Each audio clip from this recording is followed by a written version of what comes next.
Joe Rogan Podcast. Check it out. The Joe Rogan Experience. Train by day, Joe Rogan Podcast by night, all day. I told you about the mountain lion that Colton and I saw in Utah. No, but you didn't. But I heard. No, I heard you talking to Ranella. Yeah. Yeah. Dude. Yeah. It was giant. You said it was huge, and you were in huge. the truck. Oh my God, I was scared in the truck. It was like a giant pumpkin head. It was huge. It was a 170 plus pound cat, like big cat. I've never seen one there, but they're there. I've only seen a little one, like a 60, 70 pound one running across the street in Santa Barbara. And then one in Colorado I saw in the woods, like a glimpse, quick glimpse. It might have even been a bobcat, honestly. The one in the Colorado was so quick. The one in Santa Barbara was definitely a mountain lion because of the tail. But this one was unmistakable. This was 30 yards away, underneath a tree, in like at 7 p.m. light. So it was like just starting to get dark, but I was looking at him through the binos. That was this year? Yep. Yeah. I was like, oh my God. We were both freaking out. He was so big. He just crouched down there. Oh, his head was so huge. It was a big Tom, man. Yeah. Giant paws. His forearms freaked me out. The forearms were like my legs, man. Like big, thick-ass forearms. You got to kill shit. Oh. Yeah. Rough. Oh, God. Meeting one of those fucking things in the woods would be terrifying. After doing that, it makes me want to carry a gun. Really? Yeah. Yeah. Like, because if you're in a situation like that, have you seen that video where that guy had to shoot that cat? Yeah, I did. Yeah. That was intense. That's intense. I know. Where he's like, no, get out of here. Get out of here. And the thing's just looking at him like, I think I'm going to eat you. I know. And if he didn't have a gun, what the fuck? I mean, I don't know if he was bow hunting or what kind of hunting that guy was doing. I'm not sure. I saw that clip, though. He didn't feel comfortable enough to draw his bow, if he did have a bow. You know? Be shaking and shit, holding it full draw. Those things are so strong. I mean, all animals, even bear. Yeah. You know, you look at bear forearms. Oh, they're massive. Yeah. Well, I remember that video. There's one video of you in Alberta with that one bear that you shot, and as it runs, like after the arrow hits it, it runs. You're like, whoa, I did not know they could run that fast. That was 7 yards, and it closed that distance in a second. Maybe. It was crazy. It was intense. You think because normally they're kind of lumbering, you know, they're like, they're kind of slow. I guess they're conserving energy. Yeah. Because when they want to go. When they can explode, they can explode. It's weird to watch. It's like, because you don't think something that big can move that fast. No, they're amazing. But those wild animals who, you know, especially cats, I mean, they got to be predators, so they got to kill with their face, you know, as you've talked about. But bear too, you know, I mean, incredible. It's a wild world out there, mister. It is. It is. It really is. So you're just back from Colorado. Yeah. You've had a wild season, man. Yeah. It's been. Is this your best season ever for bow hunting? I don't know. You got plenty of meat, I'll tell you that. Yeah. Giving a lot out to friends, huh? Yeah. No, it's pretty cool because I take I have these 2 coolers at work in the lunchroom, and I just take meat in there and fill up those coolers and say, you know, free meat. And people love it there because there's a lot of people who don't hunt, you know, have no interest in hunting, but they love eating elk and different things. I always ask where it's from.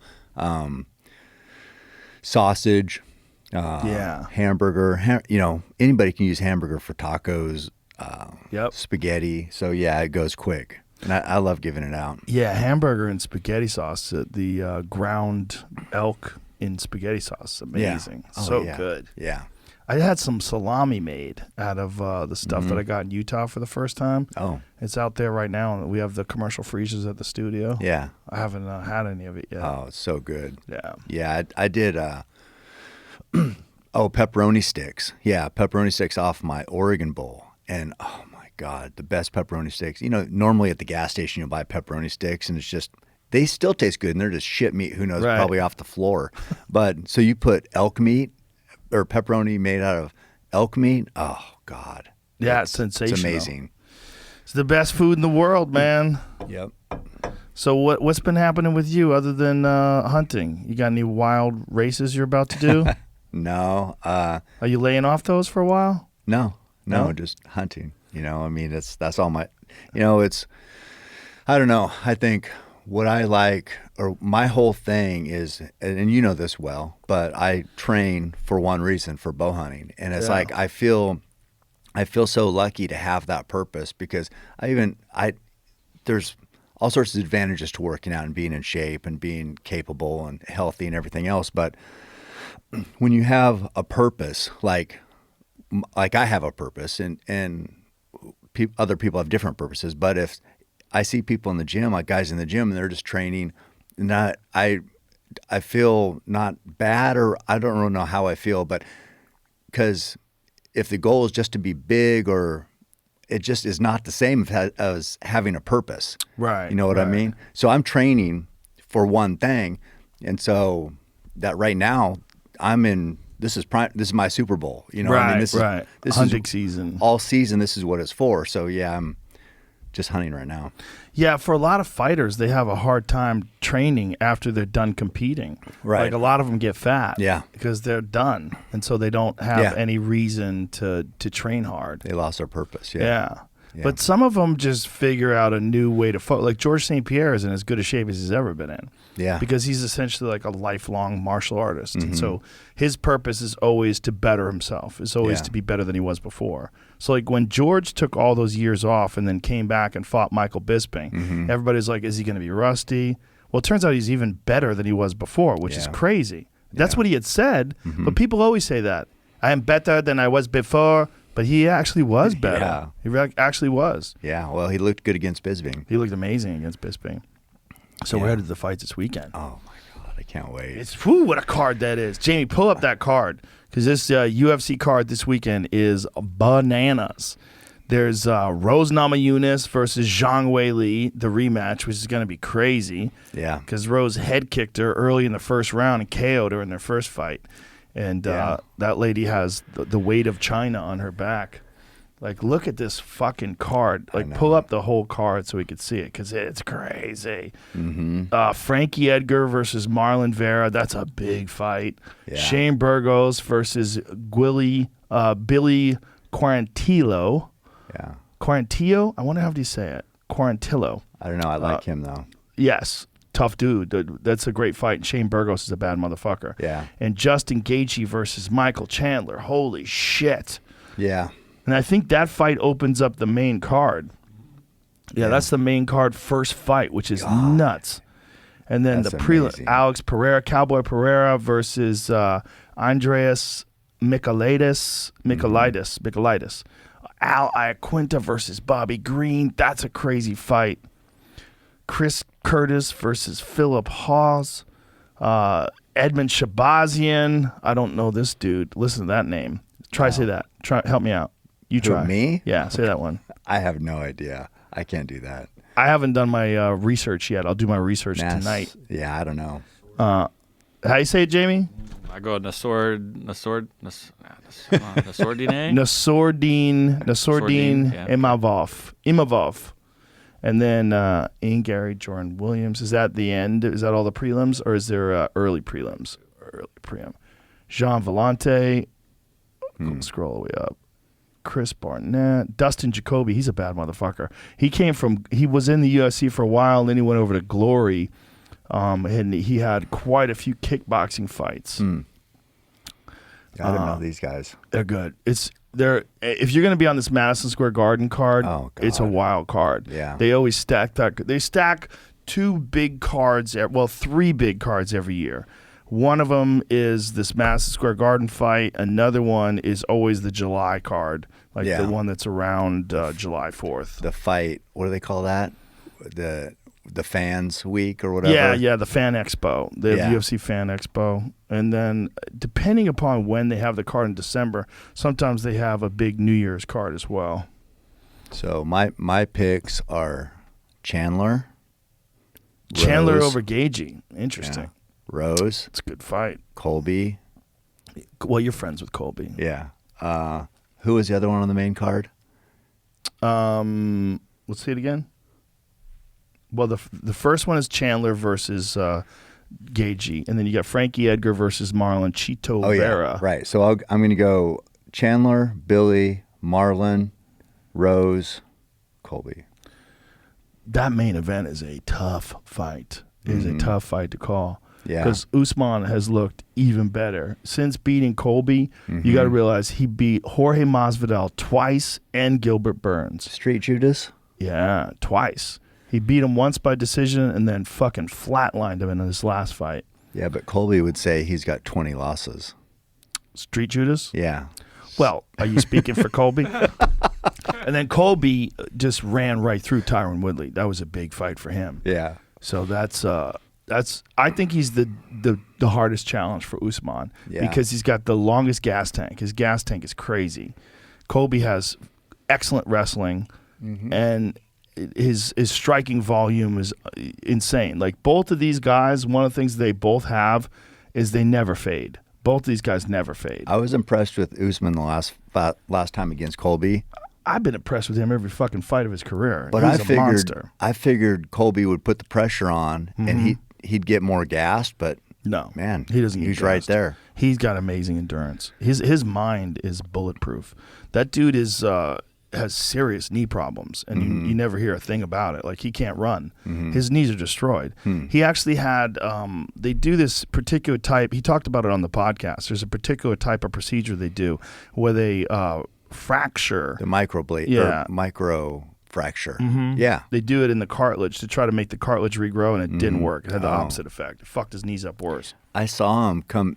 I was watching The Embedded, like everybody does, and I saw him coming down the stairs of a plane, and he looked like coming back gingerly. Yeah. You know, like painful. It hurts. Yeah. Yeah. Looked like me coming downstairs in the morning. But the thing is, when he fights, he ignores it. Yeah. He ignores all that shit. And he openly said, listen, I know I'm going to get my knees replaced when I'm done fighting.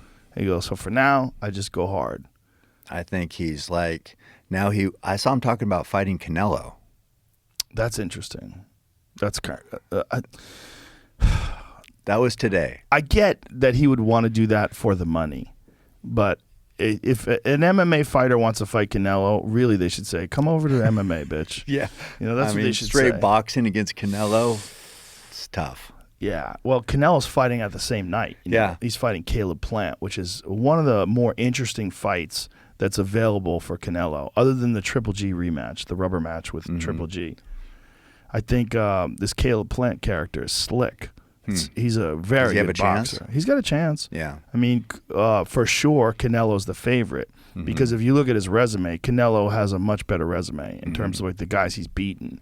That's where it matters, right? Because Caleb Plant is super skillful, and he's a legit world champion, but he has not faced the level of opposition that Canelo has faced. Right. Doesn't mean he can't win, but you know, Billy Joe Saunders also looked like a world beater before he fought Canelo. Right. And then Canelo crushed his face. Yeah. I mean, he probably retired him. I mean, you ever see the pictures of Billy Joe Saunders' face? No. When oh my God. When they talk mess. about, they showed an image of his skull or a skull and all the areas that were repaired on his face. And there's just plate here, plate Really? here. Yeah. After the fight? His orbital was shattered. Oh, my. His cheekbones were shattered. I think the way the cheekbone connects to the upper jaw was cracked. Wow. Look at that. Look at that. Look at all that shit. Isn't that Wow. crazy? So the orbital, see that stuff in the back of his eye? Yeah. The bone that's like the shelf that holds the eyeball in got crushed. Oh, my God. So they have to go in and they put all these plates underneath where the eyeball sits.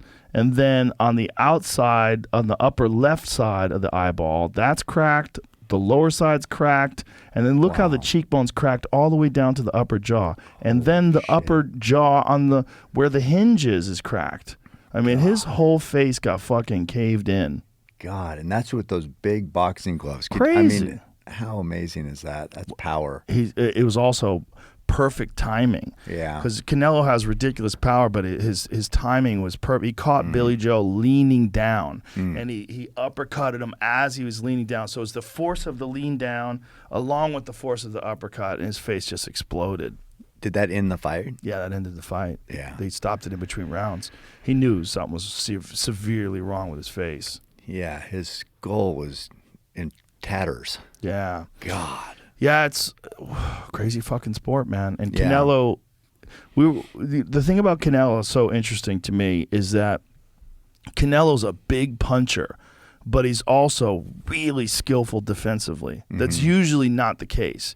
Usually those big punchers, they kind of wade in and they throw bombs, and they're concentrating so hard on connecting with a big shot that they don't have like the sort of defensive skills that like a Floyd Mayweather has, Right. who's the best defensive fighter ever, in my opinion. Yeah. But when he fought Floyd, I think he had such a hard time hitting Floyd that he realized, like, oh, I got to develop these kind of skills. And then if you see Canelo, like when he fought Danny Jacobs, and he's fought in the second fight with Triple G too, like he developed these kind of defensive skills that he never had before. Yeah. And they keep getting better.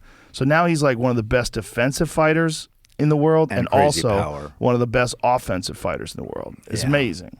Yeah, the reason why I brought that up is because Kamaru's definitely talking about he just wants a big money fights now. Yeah. So, I get that. Well, he's probably like a year away from a knee replacement. yeah, I mean, right. if you watch him walk down the stairs like that, I know. Michael Bisping had both his knees replaced once he retired. Yeah, I mean, Same shit. And his his eye's not replaced, but it's fake. Yeah, he has like a contact that he puts in that makes it look. Yeah, it looks Yeah. good. Yeah. But I've seen him pop it out. I have too. It's Gnarly. incredible. It's yeah. gnarly. I mean, yeah. So I mean, my point was, if Kamaru starts, I was wondering if he's thinking about like the money. So you know that what's the saying is the wolf climbing the hill is always hungrier than the wolf on top of the hill, something like that.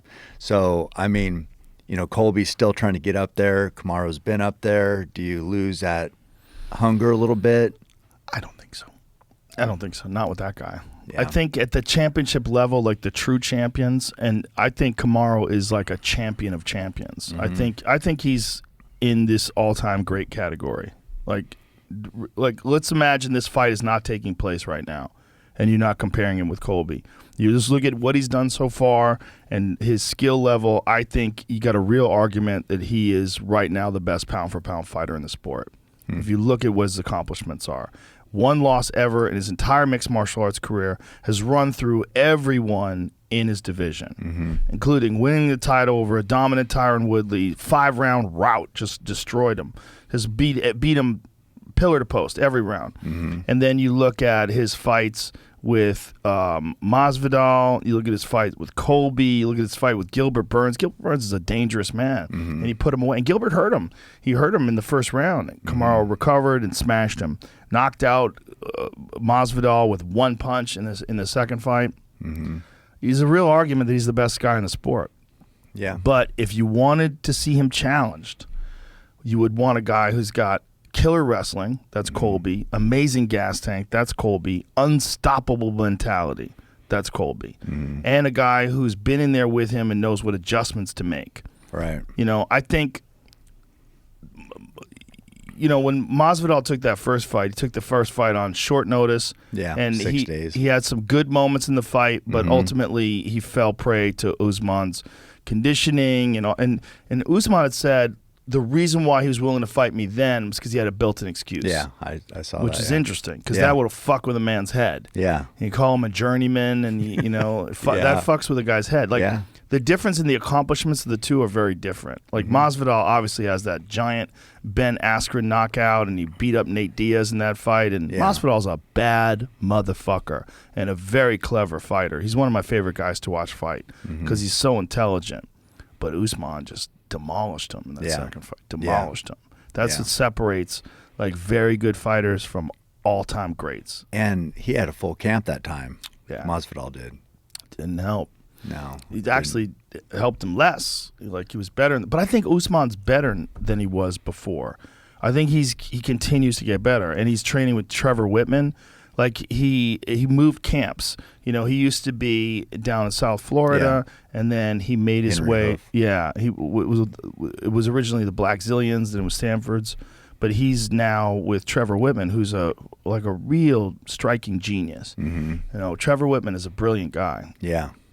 I've always loved what he's done. I mean, because with Gaethje and with Rose, Yeah. it's like, man, He's got 3 fighters in the main card. That's pretty incredible. crazy. That shows you how good Trevor Whitman is. Yeah. He also makes the best gloves in the business. yeah, His gloves are fucking fantastic. yeah. You've been lobbying for those. Oh, my God, for the they're UFC so to good. use those. Well, not just his boxing gloves. I use his gloves to hit the bag. He makes the best shin pads. He makes the best equipment. Like, it's crazy that you got a coach who is also designing equipment. And he was Yeah. explaining to me that the foam that they use, the foam that most people use, is not the best foam. It's like the best cost-effective foam. Oh. So he uses like the best top of the food chain, space age technology foam, and like you really feel the difference when you like hit things with his gloves. Like it's better protection for your hands.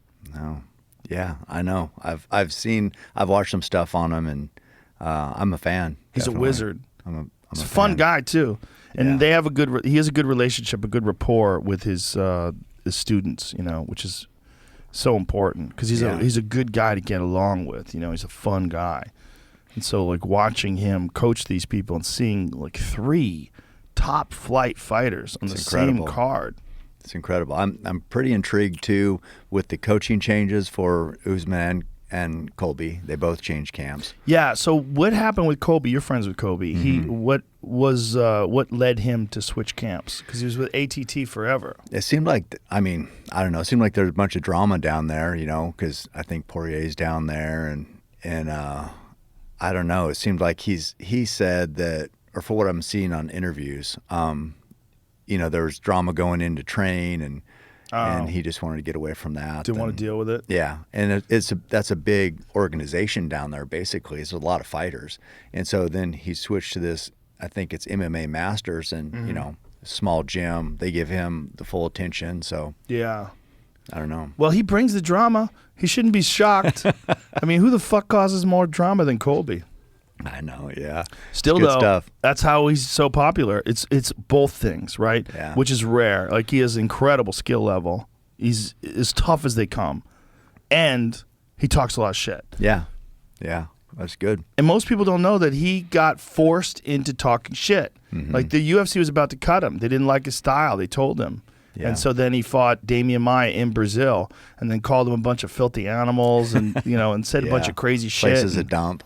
yeah, Yeah. they went crazy. They took exception to that. He went pro wrestling heel. Yeah. And they it did. changed It his worked. It changed the trajectory of his career. What people don't know about Colby, what you know about Colby, is when you're with him in person, super nice guy. Oh, he's actually soft spoken. He's a great guy. But he's had dinner at the house. We had elk and just polite, soft spoken. Yeah. My wife and daughter, everybody's there, just being as nice as can be. He's a gentleman. That's who he is. That's the real guy. yeah, for sure. This other thing is like a character that he does, which is Yeah. so fascinating.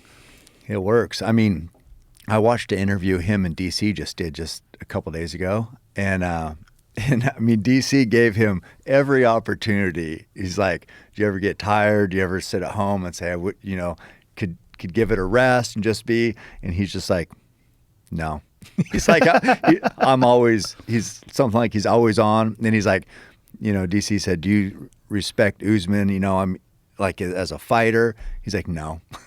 So he wouldn't even. I mean, he's sticking to the script. Yeah, well, he's got that pro wrestling heel character down. And if he ever decides to leave the UFC and go to pro wrestling, he would have a giant career in pro wrestling Yeah. if he wanted to. Probably. Oh my God! If he decided, if he fight, you know, let's say, you know, whatever happens with his career, but like 5 years from now, if he decides to go to pro wrestling, my God, will that guy have a fucking career over there? Yeah. He's talked so much shit. Oh, I know. It's good. I can't wait. Yeah, it's going to be an amazing fight. There's something about fights in Madison Square Garden too, because that place is the most iconic arena on earth. Yeah. You know, it Yeah. really is. There's no place like it. We were there in 2016, right? Isn't that when Conor won his second belt? Yep. When he fought Eddie Alvarez. Yeah. Yeah. Yeah. When he came the champ, and he got mad. He goes, "Where the fuck's me other belt? Where the fuck is me belt?" Yeah. And we were down there for the Trump That's protest. right. We were there right after Trump got elected, and Cam and I went to the gym, and we were leaving the gym, and as we were leaving the gym, apparently a fucking protest had broken out, and we're like, oh, Jesus, we got to walk through this. And so we had to walk through this protest, and I'll never forget, like, these virtue signaling people screaming and chanting. Yeah. It was entertaining. We were joking like I'm sure this is really making a difference. It made no difference. Yeah. It's just that people love to hate things. Mm-hmm. I mean, it really goes back to like the Colby thing, right? People love to hate things. Mm-hmm. And there's also people that love to hate the people that hate. And so that made them more into Trump than ever before. Yeah. The thing about Trump is like more people hate him than any president, I think, ever, except for Biden. I think right now Biden's coming close. He's pulling in strong. But For different reasons, though. Yeah, they more feel bad because he shits his pants and stuff, allegedly. Oh, God. Allegedly. That's what I heard. But, I mean, know. he's clearly got dementia. I'm going out on a limb. People are like, who the fuck are you, a doctor? No, Like, listen to him speak. Yeah. It's a train wreck every time. Something really wrong, and it's sad, and it's not fair. It's not fair to him. It's not fair to the country. It's wrong, and it's causing people to lose faith in the Democratic Party, like for sure. Mm-hmm. The Democrat Party is in real trouble with that guy at the helm. It's not right. But they hated Trump so much they would take that over Trump. Yeah, they took that over Trump. Originally. They didn't. I don't think they thought it was going to be this bad, though. They tried to pretend it wasn't, and they got mad at me. Because when I said that I'm not a Trump supporter, I said, but I would vote for Trump before I'd vote for Biden. People are like, oh, Joe Rogan's a Trumper. He's a Trumper. I go, that's not what I said. What I said is I would vote for Trump before I'd vote for Biden because Biden is in a process of obvious decay. Yeah. And if you fucking people can't see that, I don't know what to tell you. You're all a bunch of partisan weirdos who won't look at things for what they really are because if you say it, then people will get mad at you. I'm not worried about saying things that people are going to get mad at. Right. So I'm just going to tell you what's going on. That guy's dying. Yeah. He's a fading candle. And you fucking idiots are counting on him to illuminate the way. And it's not going to work. God. It's not going to work. I mean, he's representing us at, like, where was he just in, where was that? Yeah, the climate summit. Yeah. Yeah. And he fell asleep. Falling asleep. I mean, so you're just like, wait, I thought this was important. The most important challenge we're facing as a world. And it's so important you're falling asleep as they're speaking about it. It's like, what is going on? It's not good. And then an aide had to come over and wake him up. You see that? Someone noticed, Biden's asleep. Shit. The guy runs over. You never seen it? No. Watch. The guy comes running over to him and just, Mr. Biden. And he wait. No, but it's every time he's featured on something, it's a train wreck. By the way, I would fall asleep at that shit too. Yeah. Like, what do they do? Like, why does everybody have to meet in person to talk about climate change? Like, what is the whole purpose of that? Meanwhile, Russia and China was like, you go ahead. Like, look at them here. Out fucking cold. That would be me too, right next to him. I'd be snoring. Yeah, what about the lady right in front? She's asleep too. Yep. She's nodding now too. So the guy is going, what happened? Yeah. I've got my pen. Let me hold my pen. Like, huh? What happened? I fell asleep? I just shit my pants. Like what? Okay, he's like, pay attention. Come on, okay, time clap. to clap. He has no idea what he's clapping about. God. He's rubbing his eyes. Oh, I mean, it's not fair. The guy's 78 years old, and he's also had major brain surgery. He's had aneurysms, like serious aneurysms that would have killed a lot of people. He had a widowmaker. It was like one of those things where most of the people that have it don't survive. They have to take the top of your skull off and then operate and then sew that bitch back on. What? Man. But I wouldn't, I mean, whatever. But he's our president. Yeah. It's not terrible. Right. Well, it just shows you what's really going on. I mean, you need to know. It's in one way it's transparent because we've all wondered, like, how much say does the president actually have? Mm-hmm. Like, how many people are really pulling the strings behind the scenes? Well, now you get to see. Like, it's clear. Yeah. There's no way this guy is on the ball, in charge of everything. No, but so I thought you were going to say, like, how much sway does a president have? It seems like quite a bit because you see the way the direction of the Democratic Party's going. I think that's the cabinet. I think that's all the people around him. It's Kamala Harris. It's all the other people. It's Nancy Pelosi. Well, Yeah. I know, but he's got a big part of that. You know, Yeah. but it seems like it's just a free fall right now. It's not good. They can't get their infrastructure, or what was the big $1 trillion? The Build Back Better bill. Yeah, they but can't. That shit's all bait and switch. Like, here's the thing they did with that. They were like, we're going to make sure that people have paid leave, paid paternity leave. And they, like, let you know, like, this, we're going to put this in there. We're going to put all this. And then, so free shit for everybody. but then it all goes away. By the time the bill gets signed, all that stuff's gone. Yeah, but they can't get anything through. Right. They can't get anything through. I don't think they wanted to get that through. I think with a lot of those things, they propose them so that all the progressive feel really good. Oh, and then maybe. once they get it into place, then the big corporate machine behind it, like, hey, fuckface, you're not passing any of that, right? Right. Like, no, this is nonsense. You ever see how big the bill is? It's like this. It's like there's no way anyone's reading it. No. One of the Republicans, a Republican senator, held it up, and he was like saying, like, "Do you think Joe Biden's read this? Oh my Do God. you think Nancy Pelosi's read this? They haven't read this. Don't you? I mean, politics is gross. just exhausting. It's gross. Yeah. It's the grossest thing in the world, other than murder and rape. It's the grossest thing in the world, right? Other than other than those things and war, it's the grossest thing in the world. Yeah. I don't know. It's so corrupt and so dirty, and I don't even know, because I saw this headline today about, because of all that happened in Virginia and all the results there recently, and they're saying, you know, the Democrats are I don't know, panicking or something like that based on those results. Yeah. And it's like they're panicking because the thought of losing power.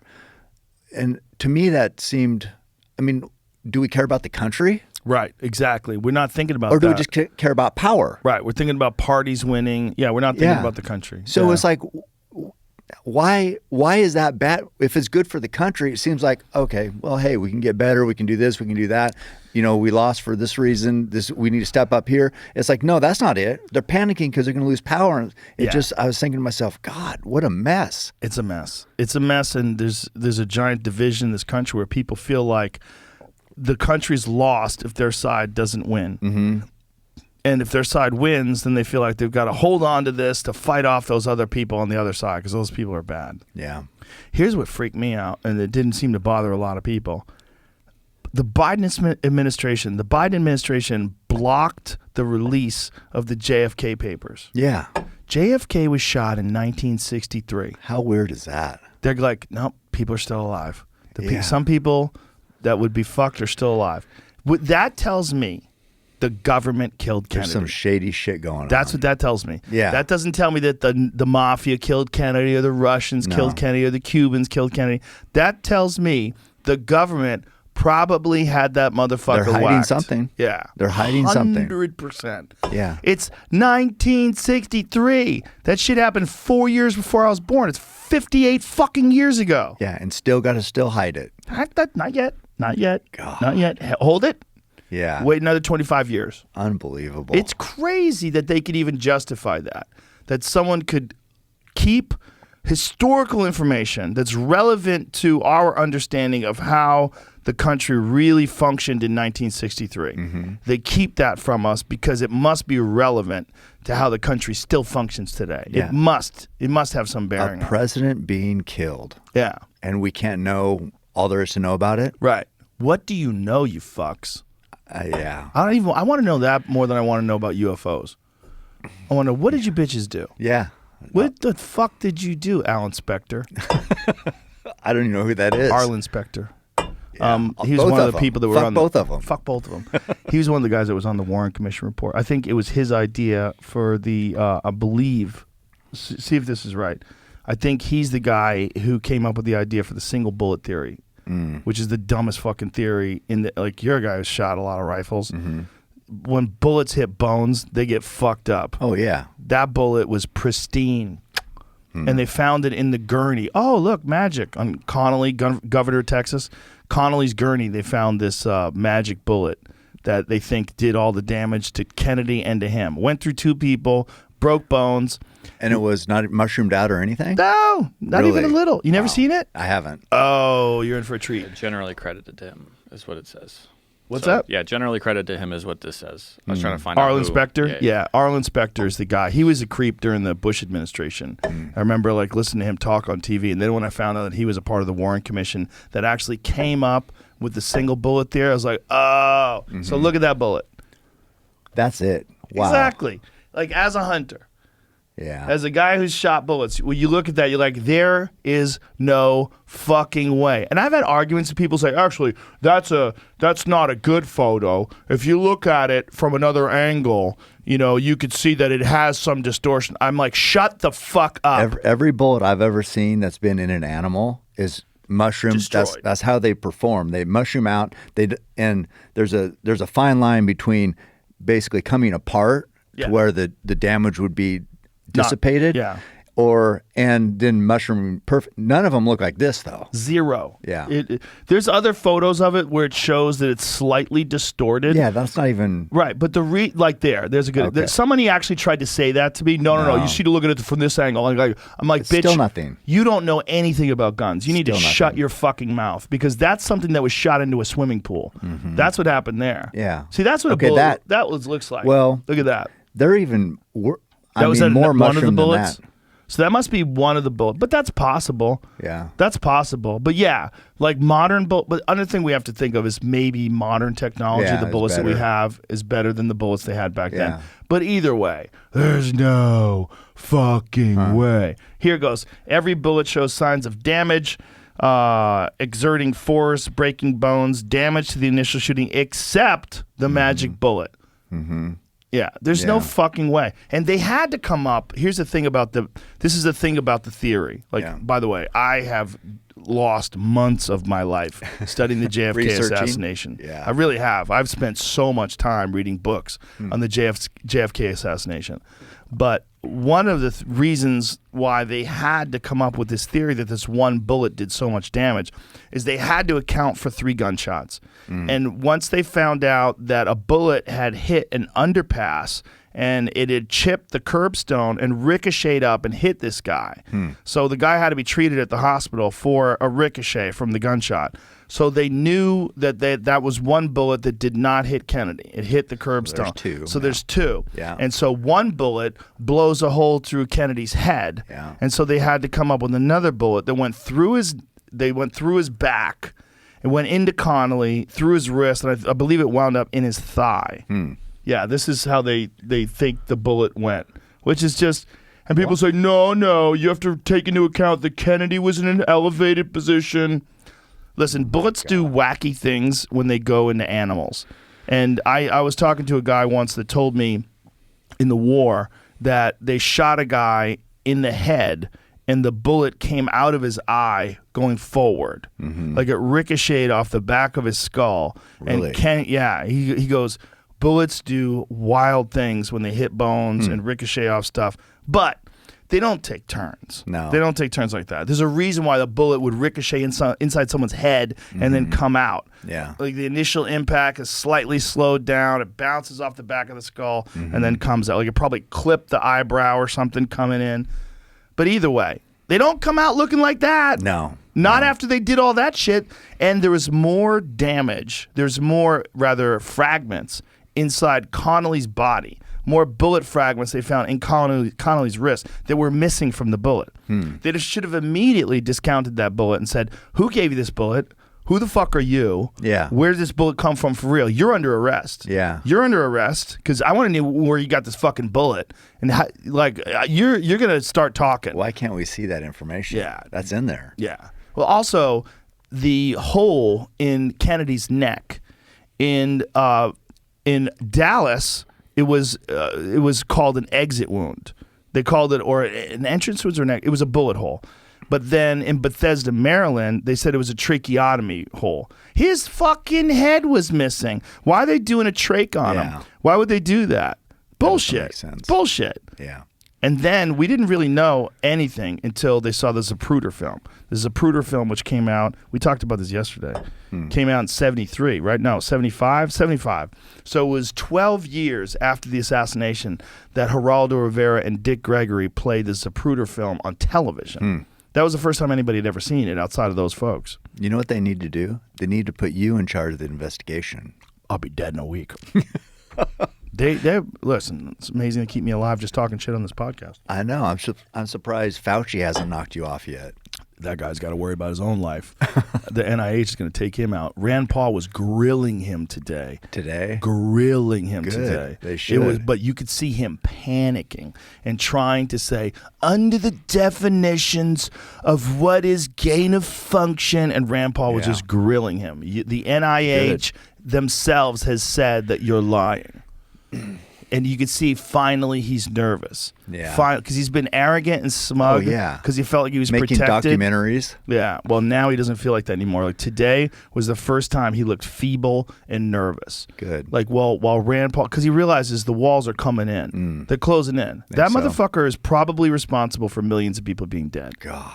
Or at least responsible for the kind of research that could have led to that leak. And if that's where it came from, that's responsible for millions of people being dead. Yeah. And meanwhile, he's pretending he lied. He lied and said that they didn't fund it. They did. And Rand Paul's been fucking on his ass the entire time. For months. This whole time he's been on him. And with all due respect, Senator, you do not know what you are talking about. Yeah. But he did know. Yeah. He did know. And now Fauci knows that the world knows. Once the NIH stepped out, the NIH stepped out and they said, no, this is gain of function research. This is, you funded gain of function research. Then Fauci's like, his fucking heart's beating 150 beats a minute. Yeah. Did you watch his documentary? 15 times. No. I don't know who would watch it, but he had one, right? It's the most ratioed documentary that's ever been seen on Rotten Tomatoes, I think. What does that If you look at like what the critics say versus what the people say, it's like the people say like it's like 2% of the people liked it. Oh, so it's opposite of Chappelle's. Exactly opposite. Yeah, exactly. Okay. Well, fucking media today. It's so gross. Know. There's such fake people, fake corporate-controlled puppets, brought to you by Pfizer. Oh, yeah, I know. It's I've talked crazy. to so many people about that little clip. I mean, should be illegal. Good morning. Yeah, I know. Should be illegal. If you're talking about those things, you should not be sponsored by those things. Russell Brand actually had I watched a little clip he put together on that. Yeah. That was on point. Russell Brand is one of the best journalists in America. It's crazy. Is he in America? He is when he gets to my fucking phone. I should say the world. No, he lives in the UK. Yeah, I know. I mean, he breaks it down. He does. And he'll talk about, like, he talked about how they were talking about you. And so they would introduce you as controversial.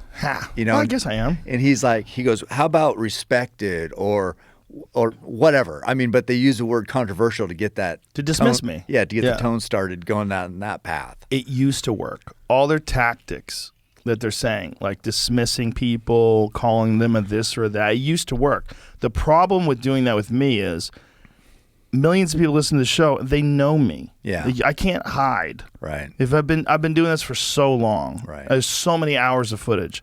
The people that listen know me. So when you try to pretend I'm something I'm not, they're like, "What the fuck? Get the fuck out of here." Yeah.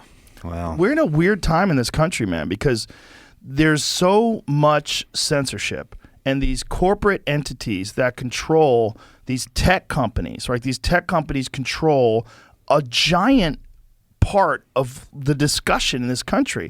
Because if you try to say certain things on YouTube, you will get censored. Yeah. They will remove your video. They will take it down. They will demonetize you. They will remove you. They will, first of all, they will try to disincentivize you. They would try to make it so that you will not make money if you talk about alternative methods of treating COVID. They will fucking take, even if you're a doctor, even if you're an epidemiologist, you're a scientist. They've deplatformed doctors. Yes, they don't give up.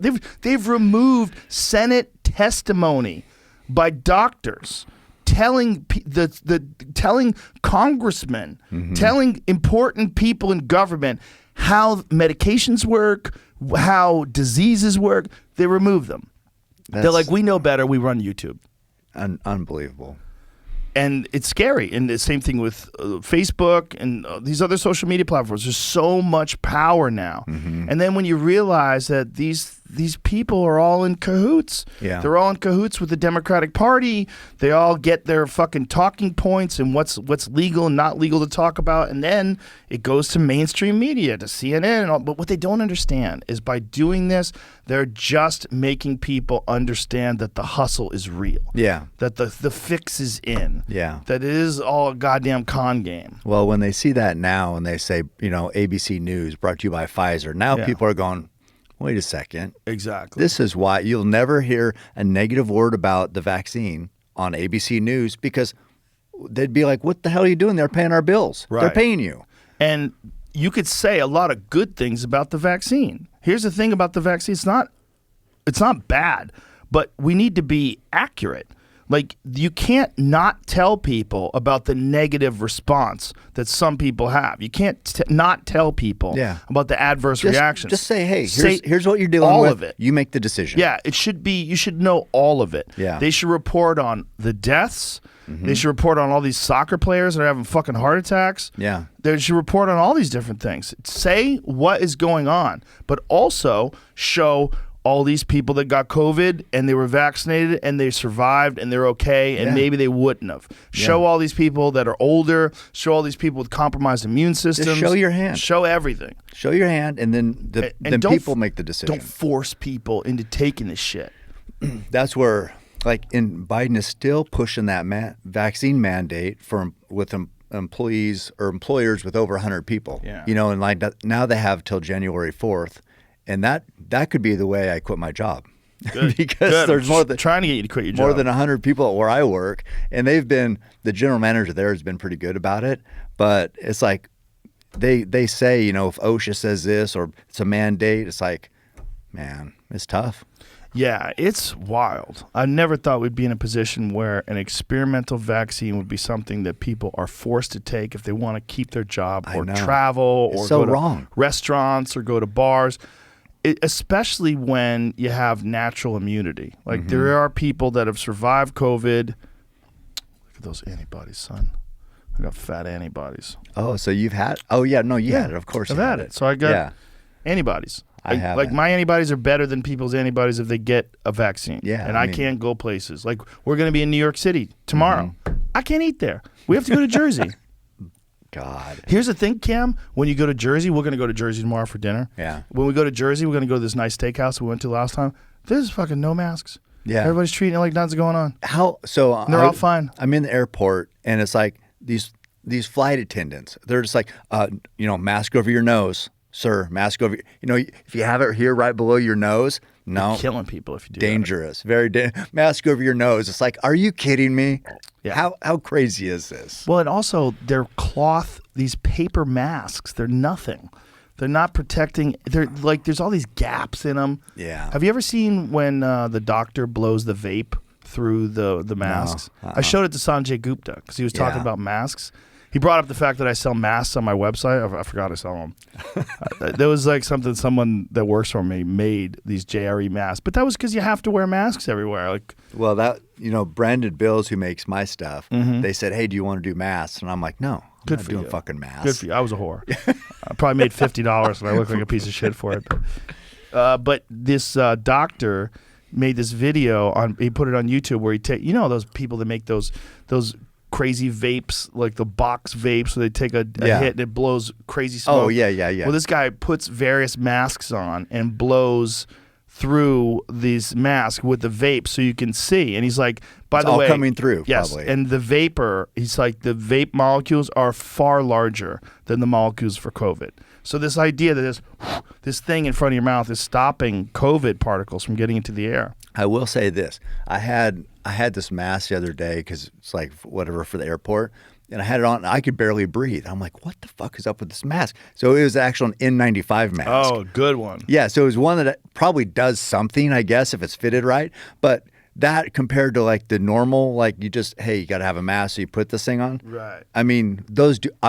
I can breathe just fine with those. Yeah. So they must not be doing anything. Well, he even shows with the N95 mask, it comes out the sides. Yeah, I'm sure. Like it comes out. It's so ridiculous. It might help a little. I mean, it might catch some stuff. But this idea that it offers real protection. Like if you knew that you're going to wear one of those masks and walk into a plague house where Yeah. everybody's dying of the plague, you wouldn't wear that fucking cloth paper, whatever the fuck it is, No. thing on your face. Those will work if you were gonna cough a Watch loogie this. into somebody's mouth. Let him show him with the paper masks. Yeah. So here's go all the way to the beginning. God. Watch the. Look at this. Is this the first one? Do the first one. Do the starts off first with one this because it's got the goofy one. Yeah. Yeah, go to that one because this is the most ridiculous. Look at that. Yeah. Bro, it's coming out the sides. It's coming out everywhere. That's what I say. You could cough a loogie and it would stop that. That's what Watch I did. this. I mean, this is nuts. Yeah. It does keep it from coming out a little bit from the front, Yeah. but it goes sideways. So you just make the people sick that are sitting next to you. Like, look at that one. yeah. It's nuts. It comes out. If you can breathe in, that means that you can breathe out and the air comes out. Which silly. means that, I mean, maybe it's stopping some of it. Maybe it's filtering some of it. I would like to see like real data. I mean, I don't know how they would do that. I mean, I think they've done data in terms of like infection rates of people wearing masks or not wearing masks, but I don't. It's so hard because so many of these studies they're so biased. Like Yeah. you can tell that they're saying things I don't because believe they want to anything. come to a conclusion. Yeah. I believe you and Russell Brand. Don't believe me all the time.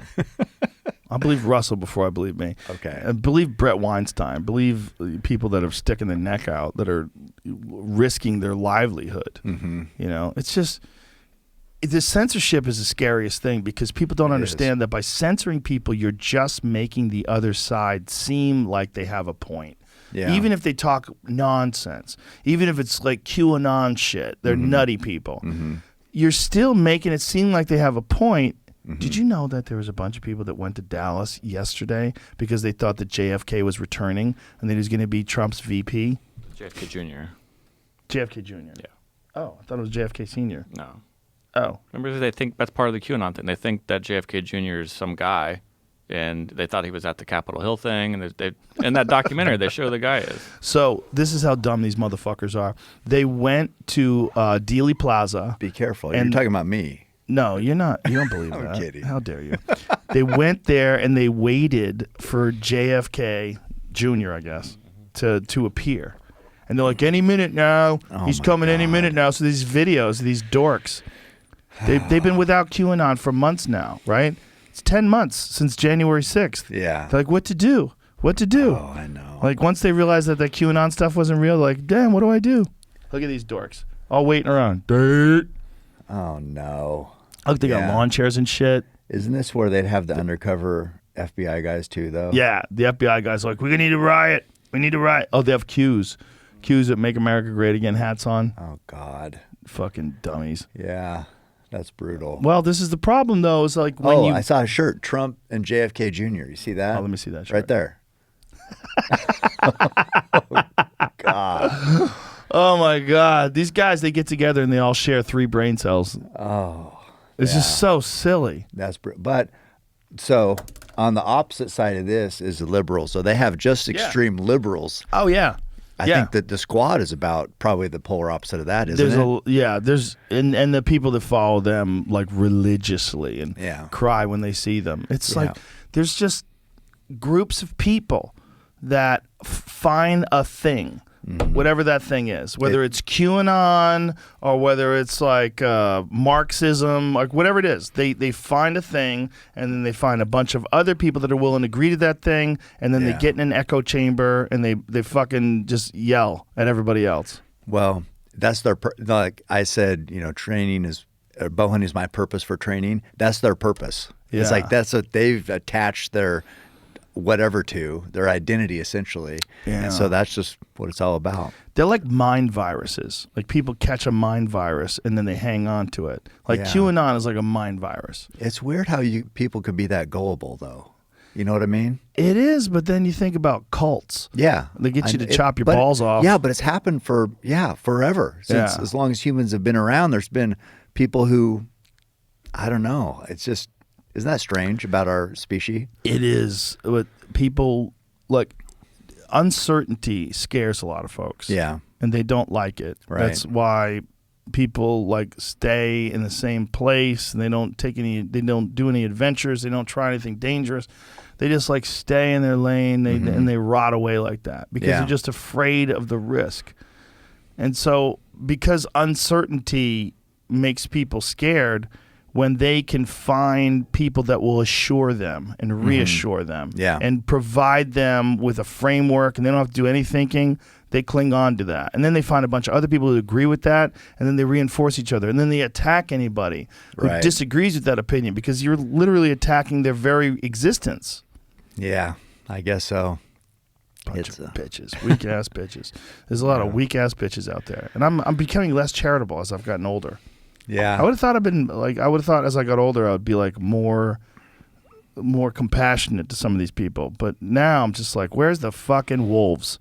We need wolves in the streets, taking these dummies out. Yeah, you just talked about how people, they don't like the uncertainty. They, they like, even if it's, I thought something weird for a second though, but even like, they say women who have been abused, they stay in that relationship because maybe that's because it's a known evil, I guess. You know what I mean? So then I was thinking, I saw this clip the other day, and it was this guy he asked people if they would take $10 million. If people, what could you do with $10 million? And people say they could live, a good life for a year, or 10 years, or however long. And he goes, okay, well, what if I gave you $10 million, but then you wouldn't wake up tomorrow? And they said, well, no, I wouldn't do that. He said, so that means your life for a day is worth more than $10 million. Otherwise, you would take it and, you wouldn't wake up tomorrow. So if your life is worth more than $10 million for a day of living, why do you just wake up and just go through the motions? Why aren't you waking up and putting that value on it and saying you need to make the most of it and appreciating every day you have if it's that valuable to you, if you put it in those terms. Yeah. And it's it's weird how people, when you put it like that, it's an easy decision to make. But when you just say, well, I'm just going to wake up and go through the motions, it's like, are you really maximizing the value of your life, the gift of life? Yeah, it's interesting how people like develop these patterns. And one of the things that they do is like, unless something radical happens to you where you feel like it's all going to be taken away, you just can take it for granted. Like those near-death experiences are so profound for people because so many people have something happen like a cancer scare or maybe a car accident or some kind of a near-death experience where they walk out of it and then they realize like they could have lost everything. Yeah. And then they got another changed. chance. But you always had that. You always had this life that has endless possibilities. Why does it take a wake-up call? Right. I think there's also a part of there's a problem with most people's existences. This is why I've been trying to get you to quit your job. Most people's existences, you're doing something all day that you don't want to do. Yeah. And you have all this adventure that you do on top of that. But a lot of people don't. So their existence is this dull drone of doing things they don't want to do all the time. And then when they get home, they just watch TV and eat. Right. And when they see people that are daring, that take risks, they attack them. They hate on them. And that's through the comfort of their own phone and through the keyboards. They like to shit on people that make them feel uncomfortable. And they'll talk shit about your ambitions and like, what the fuck is wrong with him? Why is he running every day? Why is he working out so much? Like the kind of stuff they do for you. Like, I see it. Yeah. I'll read your, I don't read my comments, but I'll read yours. Yeah. But that's why they do it. They do it because they feel inadequate because they have not lived. They're not living a maximized life, but they could. Yeah, that's the thing. They could. It's not easy. No. And the longer you get into that life, the harder it is to get it. If you're 55 years old and you've been living this dull-ass, boring life your whole life and you've never taken any chances and your body looks like shit, it's fat and doughy and you're tired all the time and you decide, I want to be a beast today. Like, boy, that's got rough. A long road, son. Yeah. You know? People do it. I mean, I don't know if they turn into beasts, quote unquote, but they lose 100 pounds. Hey, man, if a guy loses 100 pounds, he's a beast. Yeah. That's a beast. That's a true. Herculean effort. Yeah, I mean, and I've we've talked about this before, but even where I work now, there's people who I worked with, and they'd say, well, you keep that up, you won't be running when you're 40, you won't be doing this, you won't be doing that because your knee replacements, you're going to break your body down, you won't be able to walk and all this. But what happens is, and we talked about this with Goggins the other day, but your body, his was pretty extreme, but your body does adapt to the load you put on it. Yes. And they say, instead of, it's not running breaks your body down, running strengthens your body. And runners actually have stronger joints, stronger knees, stronger hips, because their body has adapted. Right. Yeah. It's like everything else. Like Thai fighters, like if someone kicks you in the shin, that hurts like hell. You're right. But Thai fighters can kick fucking trees. Mm-hmm. Why? Because their body's adapted. Right. Like, it just hurts to adapt. Yeah. And to be able to do things that are difficult, you have to harden your mind too. Mm-hmm. That's the most impressive thing about people like you and Goggins and these folks that do these endurance events. It's like you got to harden your mind if you're going to run for 3 days. Yeah, that's definitely the hardest part. Mm. Yeah, and they say, you know, I mean, where the change happens, it's like being consecutive days of training, that's good, but it's over years. Not very many people do it for years. You know what I mean? Everybody goes, they get all fired up, energized to do something, then that drops off. They might do it for a week. But like folks who lose weight and then gain it back. Yeah. I mean, but if you can just continue to put in the work, punch that time clock for your life, I mean, it can change dramatically. Your body will change.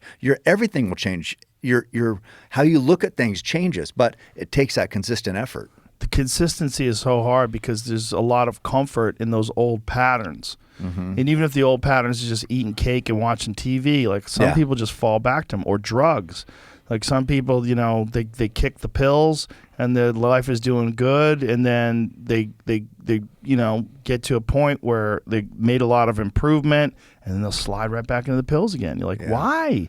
Why, you were doing so good? Why are you doing drugs again? I know. It's almost like that pattern is better for their brain because they know what happens when you do that versus the open-ended possibilities of just going for it. Yeah. Just trying to live a maximized life. Because if you do and you fail, the pain of that, it's difficult to deal with. Mm-hmm. But that's how you learn. And that's how you continue to go. That's how you continue to move forward. Yeah. Some people just the unknown is so scary for people. That's why people don't like to try new things. Mm-hmm. They don't like to take chances. They don't like to learn new stuff because it's like, what if I fail? What if I suck? I don't like not knowing things. I'm just going to do what I know. Mm-hmm. Well, that's what I've always admired about you is like you've had so much success, you know, you say from podcasting to comedy, but then you're willing to try something hard like bow hunting. And people who bow hunt know how hard it is. And for you to embrace that has just been, a lot of people won't do that, you know, because it is so hard. And it's like you can fail a lot and it hurts. Yeah, but I like it. I like new things, man. And bow hunting is fucking hard. Yeah. And that's why I like it. I like it keeps me normal. I think the more difficult things I do, whether it's my workouts or martial arts or anything that I do, they keep me normal. Mm-hmm. You know, I don't think people should have an easy life.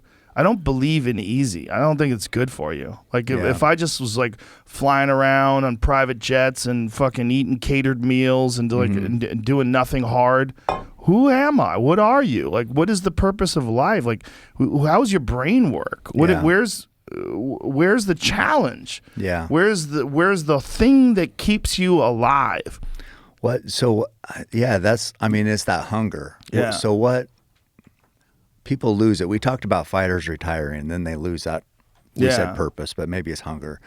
But so what keeps that? Because I feel, just for me personally, and I don't know why, I'm thinking about it as we are discussing this, but like when I first started hunting, I would have a beat up Toyota not even 4-wheel drive, 2-wheel drive piece of shit. And I'd drive it hunting. But I feel like now I have that same drive to succeed as I did then, but I travel in comfort to get to my hunts, but I still hunt the same as I did. So I'm trying to think. Because you don't have, because you're your mindset is not. You can look at it one way, that like the hungry people are the people that don't have anything, and so they're trying hard to get to that thing.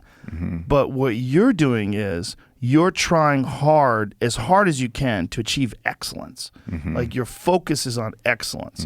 If your focus is always on excellence, it doesn't matter if you get there in a fucking new Raptor or if you get there in a busted down old pickup truck that barely runs. Like your focus is the same.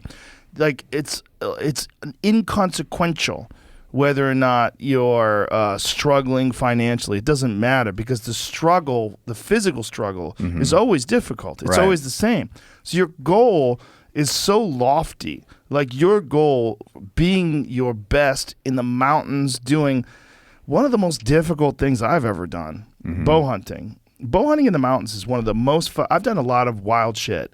I've fought. I've done a lot of stand-up comedy. I do live podcasts and live UFC broadcasts, things that make people nervous. Bow hunting is one of the hardest fucking things I've ever done, and one of the best things. And the thing is, it's available to everybody. Yeah. It's like, not everybody gets to hunt at the Deseret, but you know, and people get mad at that, but that's, you know, go make some money, bitch. But this is the thing about, why is it so hard? It's hard because these fucking animals have evolved for millions of years to avoid predators. You have to play the wind. You have to be fit enough to get to the top of the mountain. You have to be able to execute a good shot under pressure.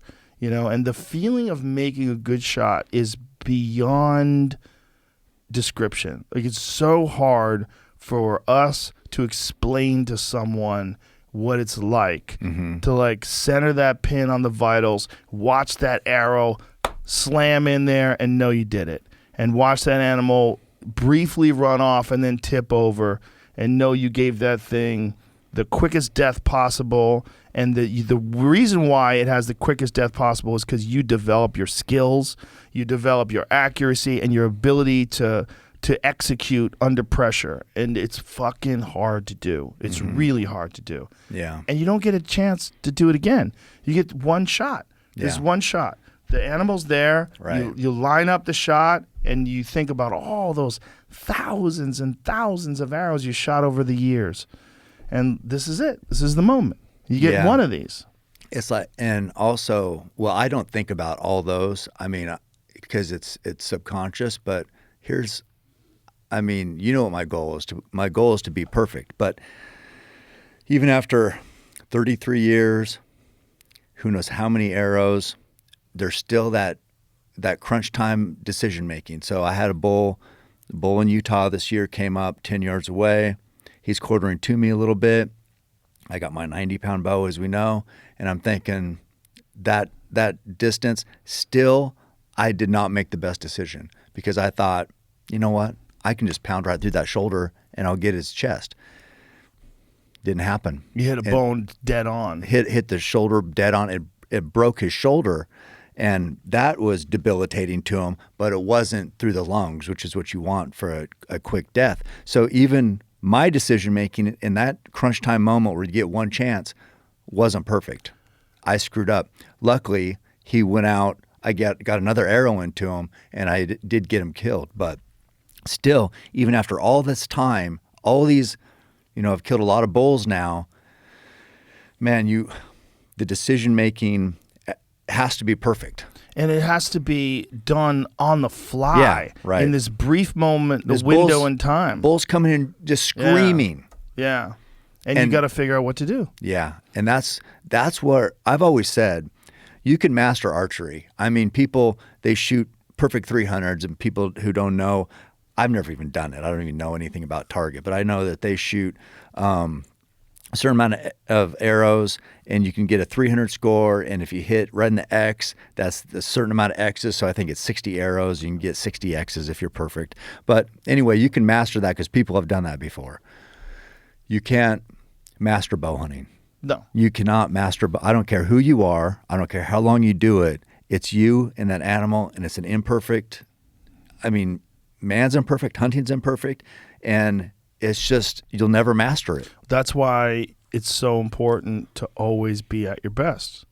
And that's the challenge of it all. The challenge of it all is that it's, first of all, the stakes couldn't be higher for the animal. It's life or death. You owe that animal a quick death. Right. And you're also in this situation where there's these wild instincts that live inside all of us because we all come from hunters. All of us. And you might not even know that's in there. And the way I'd say it to people, like, most people have caught a fish. Yeah. I'm like, you know what that feeling is like when you get a fish, like, oh, I got him. You feel it on the I got line. him. You feel its life, like Yeah. it's tugging on that line. But it's so exciting. Yeah, The it reason is. why it's so exciting is there's a part of our ancient memory that recognizes that the difference between life and death is whether or not you get that fish and you get that nutrition and you can feed a family. You feed your family. You got this fish. Okay, now we're eating. We're alive. I remember, you've caught trout. You remember eating that meat and tons of little bones in it. You don't give a fuck. You're pulling out the bones and putting them on the plate, but you're eating what you caught. Yeah. And as a kid, we'd catch trout in the creek out behind the house. Hardly any meat on those things. Once like a 10-inch cutthroat, and you're picking through bones and you're eating it, but you're eating what you caught. Yeah. That was the thing. There's a satisfaction to that. That was my first experience with, any kind of wild creature was catching fish and eating fish. And I did that a lot when I was a kid. I did a lot of fishing. But hunting is that times whatever. It's like way more intense. And I think it's more intense because it's a mammal. There's something about fish that people don't really give that much of a fuck about fish. For whatever reason, we don't associate with them, and they're not as valuable to us nutrition wise. Like when you see a fish, like that is a meal. When I see an elk, I'm like, that's my year's meat. Oh man, that's my meat for a year. Yeah, I'm trying to think I think about, I love the meat, but I think about when I was growing up, is like seeing a big bull was like seeing a unicorn almost. Yeah. I mean, it was. We deer hunt a lot, and that's all I used to hunt is deer. I never even hunted elk with a rifle. But seeing a big bull, God, it's just they're magic. So rare. Yeah, they are. They're a majestic creature, and people, well, why'd you kill them? Listen, the death from a hunter is the best death that animal has ever gotten. They're not going to get a better death. That death is going to be quicker than any wolf or any mountain lion or any bear is ever going to give them, and they're not going to live forever. Like the elk that I shot in Utah, his teeth were so worn down. Yeah. He was like a 13-year-old bull. He had just gum, so he was gumming grass in some spots, as an which old means bull. he had a year or two left where he had any fucking teeth at all. And then he's going to starve to death. Yeah. Or he's going to get taken out by a cat or by some other animal. Yeah. That's what happens to them. Yeah, they can, consume less, 700, 800 pound bull. That's a lot of grass that's got to eat, right? Yeah. You can imagine so you know what you eat and how many calories are in it. If you're just eating salad all the time, how much salad do you need to eat to fuel yourself? You don't even get dressing. Right. So think about a big bull elk, how they got to eat almost all the time. Well, when he's, his teeth he can't process that. I mean, he can't feed like he would if his teeth were good. It's like he can't get enough. So slowly he's wasting away and getting weaker and weaker over months, over days, over years, whatever amount of time. And then it's like he can't do it anymore. We saw a really old cow elk in California this year. It was sad. She was all skin and bones. Really? Yeah, we couldn't figure out if like something had happened to her, if she got injured, or if she was just so old she couldn't chew her food anymore. But that's what happens. It might be that. That's what happens. They get to a point where they don't get enough. Like you're saying, they have to eat every day, all day. They don't like fast. There's no intermittent fasting in the bull world. No. And I think about, I have compassion for animals. The killing part is a part that I don't enjoy. But so you think about that animal, what it's going through. So say a cat's in the area, the herd spooks. That cow, because she's weaker and more frail, the herd takes off. She can't keep up. Yeah. Imagine those thoughts. It's still trying. It knows what it has to do to escape this predator. Yeah. And it can't. And it's like, I don't know. There's no easy death in the wild. No, the cycle of life is ruthless. Yeah, it is. So a well-placed arrow, I don't know. As you said, there's no more merciful deaths for them. It's kind of amazing that humans made it as long as we did. We're so weak. Compared to animals, I mean, we're smart enough to figure out weapons, which is really what did it for us. Yeah. I would like to go back in time and see what humans were like before weapons. Mm-hmm. I would love to see what like an Australopithecus looked like be around them, because we're really guessing what they look like based on their bones. Right. Yeah, I don't know. I mean, They had to be more tough than what the fuck we are. Yeah. Like Bill Gates. Think about Bill Gates' body. Well, now imagine. I know, but I even think about, they say the U.S. is number one in the world in COVID deaths. And I think about... We're number one. We're number one. Part of that, though, is because we've had it so easy. Well, it's also part of it is 95% of those people who died had 4 comorbidities. Yeah, but that's what I'm saying is like you can turn diabetic because of a shitty diet, because of being obese, because of... So it's like, that's what I'm saying is society's so easy. A sickness like COVID where you might overcome quickly, and I know there's different variations of everything and everybody's different, but a lot of people probably died because of how easy life is, right? Yeah, for sure. Well, Theo Vaughn, who you just met, Theo didn't even fucking know he had COVID. We tested him for antibodies. He's like, Really? oh shit, I got them COVID antibodies. Yeah, he didn't even know he had it. Amazing. It's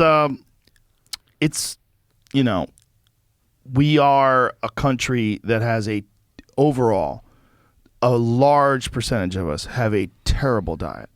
Sedentary lifestyle, aren't taking vitamins, aren't supplementing their shitty diet with nutrients. They're not exercising. They're not pushing their body and making it more resilient and making it tougher. Right. And the small amount of people that are, they're not treated like they're different in terms of like what they're expected to do or not do during the pandemic. And that's one of the things that's so weird. It's like when you look at the real numbers of like the people that do survive, the people that are sick and the people that aren't, and you take into account the nutrients, and all, like they don't care. They want a one-size-fits-all policy for everything because they want you to feel the same way some fucking 500-pound guy with diabetes and emphysema. Like, he should be as scared as me. We should be the same scared. Right. That doesn't seem to make sense. No. Yeah. They want you to do what they do, but they don't want to do what you do. Yeah, exactly. That's a good point. Yeah. And so it's easier to tell you what to do. There was a fucking ad. I forget who made the ad, but the ad literally said how long it takes to lose weight. It was talking about how long it takes to lose weight. That you only lose like a pound a month. And then it said, get the vax. That's what it was saying. Yeah. It was basically saying, like, forget it. You ain't going to lose that weight. Yeah. Don't worry about being healthy. Right. Don't worry about the fact that 78% of the people that get hospitalized for COVID are obese. Yeah. 78%. Yeah. Don't worry about that. What you need to do is just take the shot. It's How about both? It's so strange. Yeah, can you be in good shape? Yeah. Is that what's wrong with How that? about both? How about take vitamins? How about talk about vitamin D? Talk about the fact that 84% of the people that were in the ICU at one point in time for COVID had insufficient levels of vitamin D. 84%. You don't hear that, do you? It's a giant factor. 4%. 4 had sufficient levels. 4%. Yeah. Most of the country is insufficient in vitamin D. Most of the country. And you more can than take that 70%. supplement. Easy. Yeah. They're tiny. Yeah. A I child take 'em. can swallow it. I take them every day. I take them every day. Amazing. Yeah. Look how healthy you are.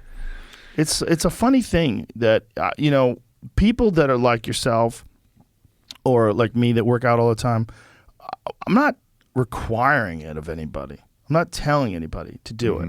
But you can't pretend that it doesn't help. You can't pretend. Yeah. You can't pretend it's not better. Just be honest You about can't it. pretend. Yeah. It takes a lot of effort.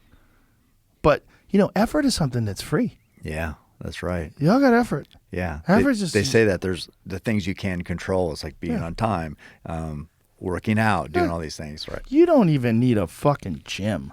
All right? I No. can, if you want to, you go, oh, what, I can't afford a gym. I could fuck you up with a workout with no gym. Carry my rock up the mountain. That rock, yeah, that rock that you had. Yeah. How much did that rock weigh? 130. Yeah, so Cam had a rock. This is before I met him. It's one of the reasons why I met you. You had a video of you putting a rock in a backpack, and sometimes you just carry it on your shoulder. Yeah. And you took this stupid rock up to the top of that. When did you give up on that rock? No, I mean, I have still another. there? No. Did someone steal it? I don't know what happened to it. Somebody rolled it off the mountain or something. Maybe but someone then stole it. Yeah, then Under Armour sent me another rock, but it's only 70 pounds, so I have it there still. But even carrying that 70-pound rock on your shoulder, that shit is hard, dude. Bro, I do workouts sometimes with a 25-pound weight vest. Yeah. That shit's hard. Yeah, but I always think that this is all I need, a rock and a mountain. Yes. Yeah, so it's like you don't need a gym membership. No, you don't need much. If you have a tree, you can do chin-ups. There's a lot of folks who do a lot of workouts outdoors. They like to do workouts outdoors, and they do a lot of stuff where they show, like, purposely, like, you don't really need much equipment. You just need something you could grab a hold of. You find a tree branch that's sufficient, jump up, grab a hold of that bitch, you can get some chin-ups in. Oh, yeah. You know, like, you don't need You much. done a burpee? Have you done? Yeah, it's hard. Do about 100 of those. Right, exactly. Miserable. Or Hindu push-ups. You ever do those? Yeah, I have. Hindu push-ups and Hindu squats. Yeah. Do 100 of those. God. Yeah, it's hard. Well. But, you know, it definitely better to have a gym, without a doubt. Not saying there's the reason why I have a gym, the reason why you have a gym. Yeah. No, Bert Sorinex is the reason why we have gyms. Thanks, Bert. But they're necessary. I mean, it really can help you, but you can get a great workout without them. But nothing helps me more than getting up before anybody else is up. Not anybody, because people are up all the time. But 4 a.m. and running. Nothing helps me more than just knowing that I'm making that decision to get my ass out of bed and getting outside. Yeah. And because once I've done that, it's like, that. I mean, to me, I always feel like that's the hardest decision to make, getting out of bed and going outside when it's dark. And so once I do that, I won. Right. You won for the day, and you got to win again the next day. It's like the rent is always due. You have to always keep going.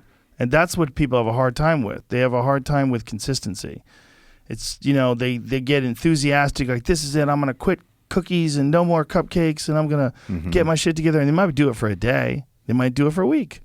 Can you do it for a year? Yeah. You know, can you do it for 2 years? Can you keep going? Yeah. A lot of people can't. No. But they can.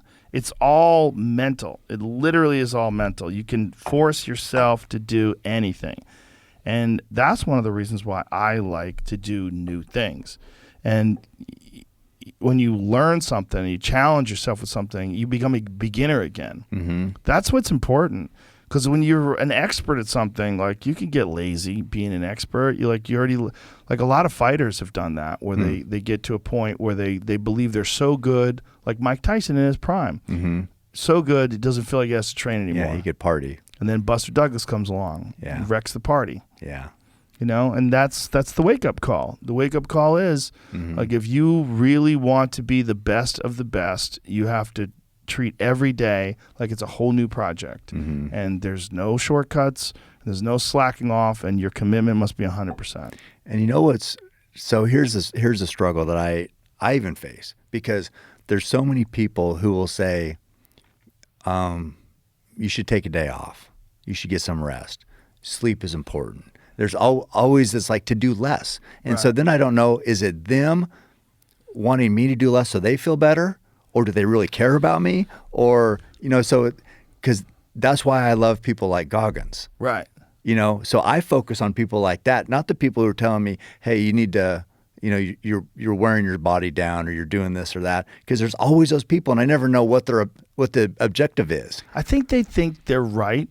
And I think a lot of them, they're trying to give you good advice. They're worried you're going to have a heart attack and die. Yeah, why are they worried about me?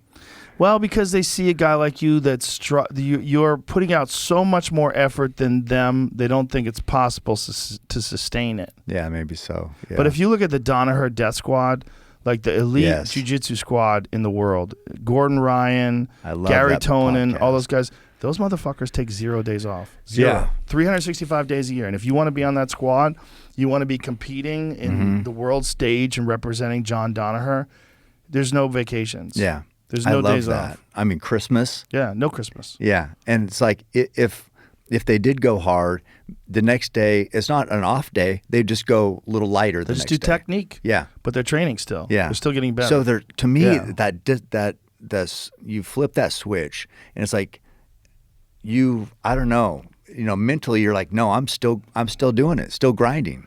I do something every day.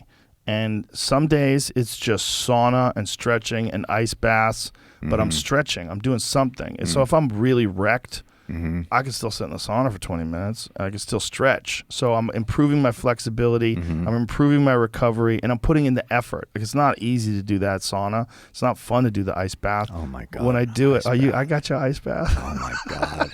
So terrible. But Isn't it fun? I've never felt better. It's great.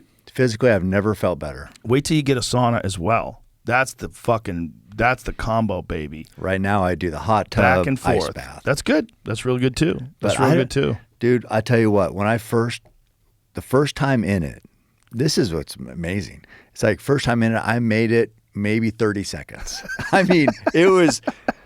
Me too. Yeah. I think I did a minute and a half the first time, and I was fucking duh. No, my wife was like, go down, I think it's something like, go down Up to your to neck or yeah. your over your shoulders. And then I was like, then I switched it around and I said, no, I'm getting out now, because I was mad at her. She's telling me to go lower. So I'm like being a big baby and got out. I said, there, you happy now? Now I'm not doing anything.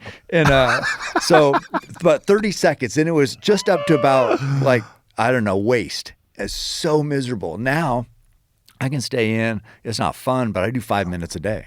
Yeah, isn't it wild? You just get accustomed to it. Yeah.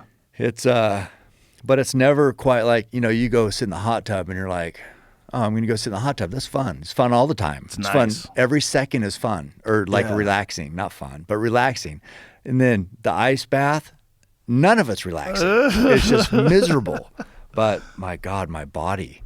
And I don't know if it's inflammation. I don't know what it is, but I've had a hip thing for years.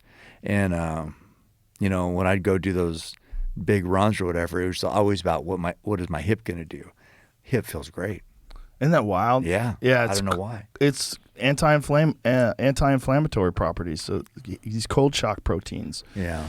When you subject your body to that insane temperature, your body thinks it's going to die, and your body produces these cold shock proteins. Dr. Rhonda Patrick has talked about it pretty extensively. That and heat shock proteins. It also produces norepinephrine, and that makes you feel good. It's literally like a potent antidepressant.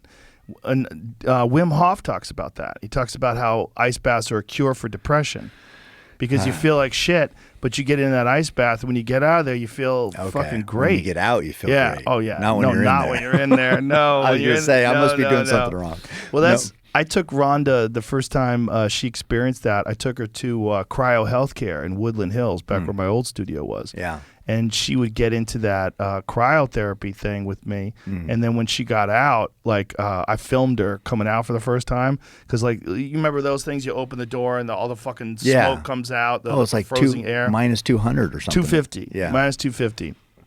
And so she got out. She's like, oh, that was amazing. And she's like, starts rattling off all the things that's happening to your body. Like, really? Why? Yeah. And she was like, because she was so excited, because she's so smart and she understands all the mechanisms of what's going on, why your body's reacting the way it is.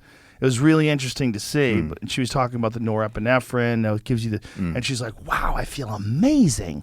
And, for her, being a scientist and to experience that rush. Yeah. She was like, oh, it's like, she had always been a fan of the sauna, and she had done that a lot, but the cryotherapy had been a new thing. But I think cryotherapy it's brutal and it's great, but it's more tolerable for some reason than the ice bath. I did that before, and that wasn't bad at all. No, well, it gets rough. The most I've ever done is I did 3 minutes and 40 seconds. And when you get every minute, once you hit 2 minutes, every minute more gets rougher. Okay. 3 minutes is rougher. Yeah. And then 3 minutes. And the guy who used to run it was like, let me see how long you could take it. And I probably would have stayed in longer, but my legs were shaking so bad I started getting nervous. Still not as good as the ice bath, though, is it? No. It's a different feeling. The ice bath, you have a really hard time breathing. It's I didn't know how expensive those were. It's not cheap. freaking, I think like $17,000. It's a little bit more than that. Is it? There's 20. Oh Yeah. my God. But that's yeah. the one you have. You Yeah. don't have to do it that way. You can just get bags of ice, which are fairly cheap, Yeah. and a tub. Like you can do it on the cheap. But you know? you're right. It's a breathing. Yeah. It's like, so I think I do, and they say even just breathing deep is good for you. Like outside of, and Yeah. I never do that, but so you have to do it in that ice bath. But I'm like, in through my nose and out, I can do like 6 breaths a minute or something like that. And then, so I know I count to 20. Right. And then I'll look at the clock and I'm like, God, thank God I'm over 2.5 minutes or something like that. But yeah, I always wear a dive watch, right? So I always go in and I set the thing, and then I'll do, whatever I decide to do. Whether I saw do, more than 5 minutes isn't good for you is what it says. that's what they say. But you did like 20, right? I did 20. Oh my I think it was a little more than 20. I did 20 one day. Yeah, and it was not good. I don't know how hard it was. When I saw that video of you doing that, I'm like, oh, whatever. Then I got one. I'm like, oh my God, how? Yeah, I'm never doing that again because I was pretty fucked up for a couple days afterwards. Really? Yeah, I was a little off. And my wife was scared that I was going to die. Really? She said that she was like hovering over me while I was sleeping, like checking to making sure that I was alive. She said she was really worried that I was going to die. I'm like, if I was going to die, I would have died right afterwards. Yeah. I would have died at night. Then I'm nice and warm. Like I didn't have hypothermia, but you could get hypothermia because they say 34 degrees for 15 minutes induces hypothermia, Yeah. but I didn't get hypothermia. No. And I was at 34 degrees for 20 whatever minutes. At 5 minutes, my legs are like kind of shaky a little bit. Yeah. It's cold as shit. But I was doing breathing exercises while I was doing it. That's part of what it is. I read a book called Breathe by James Nestor, and he's been a guest on the podcast before, and it's all about breathing exercises and deep breathing exercises and what it could do for you. But one of the things that it definitely does is it heats your core up, right? So if you watch the video of me doing it, I'm going like this. I'm holding it, and I'm going... So when I'm doing that, I'm breathing out. I'm tightening up my abs and my core, and I'm squeezing with my chest and my shoulders. I'm breathing in. It's like and a I'm, workout. Yeah. So I was keeping my body somewhat warm through these breathing exercises. That's why I was able to sustain 20 minutes in there. But I only did it once. And I'm like, but when I did it afterwards, like I tried to do it the next day. I did 3 minutes the next day. And when I hit 3 minutes, my vision was shaky. Really? Yeah, I was like looking at the, like I had a phone set up so I could see the timer, and my vision was shaky. And I was like, I better get out of this. Because if I black out in this fucking thing and my die, God. no one's ever going to let me live that down. Yeah. Obviously, because I'll be dead. But Yeah. that was also before I had my sauna set up, which made it way easier. Because once the sauna's set up, I can get in that bitch for, whatever minutes, and I know that sauna's right there waiting for me, and I jump out and hop in. But one of the things that's really weird is I do a couple minutes in the ice bath, and then I get into the sauna, and the juxtaposition of sauna to ice bath, like the change in temperature is so extreme, because I'm going for 33, 34 degrees to 185 degrees. Yeah. And when your body like heats up that quickly, I close my eyes and it's like I'm tripping. It's like I'm on a drug. It is wild. The head rush is so crazy that sometimes it's overwhelming. And what's weird is when you open your eyes, it kind of goes away. Like I don't understand it. Because I'm lying. If I open my eyes, I'm fine. But when I close my eyes, it's like, it's almost overwhelming. Like I'm dizzy. Like I'm drunk. Like I'm having bed spins almost with my eyes closed. But you feel good after all of it said and Oh done. my God, you feel amazing. Everything feels incredible. I wish everybody could. Yeah, I mean, it's. I my whole guess family does it now. Even my they? kids do it. Yeah. the ice bath. Yeah. You know what I told Tony Hinchcliffe? I give him $1,000 for every minute he stays in the ice bath. Did he do it? He hasn't done it yet. Oh, He's like, it's easier for you. I don't have any fat. I'm like, bro, I'm not fat.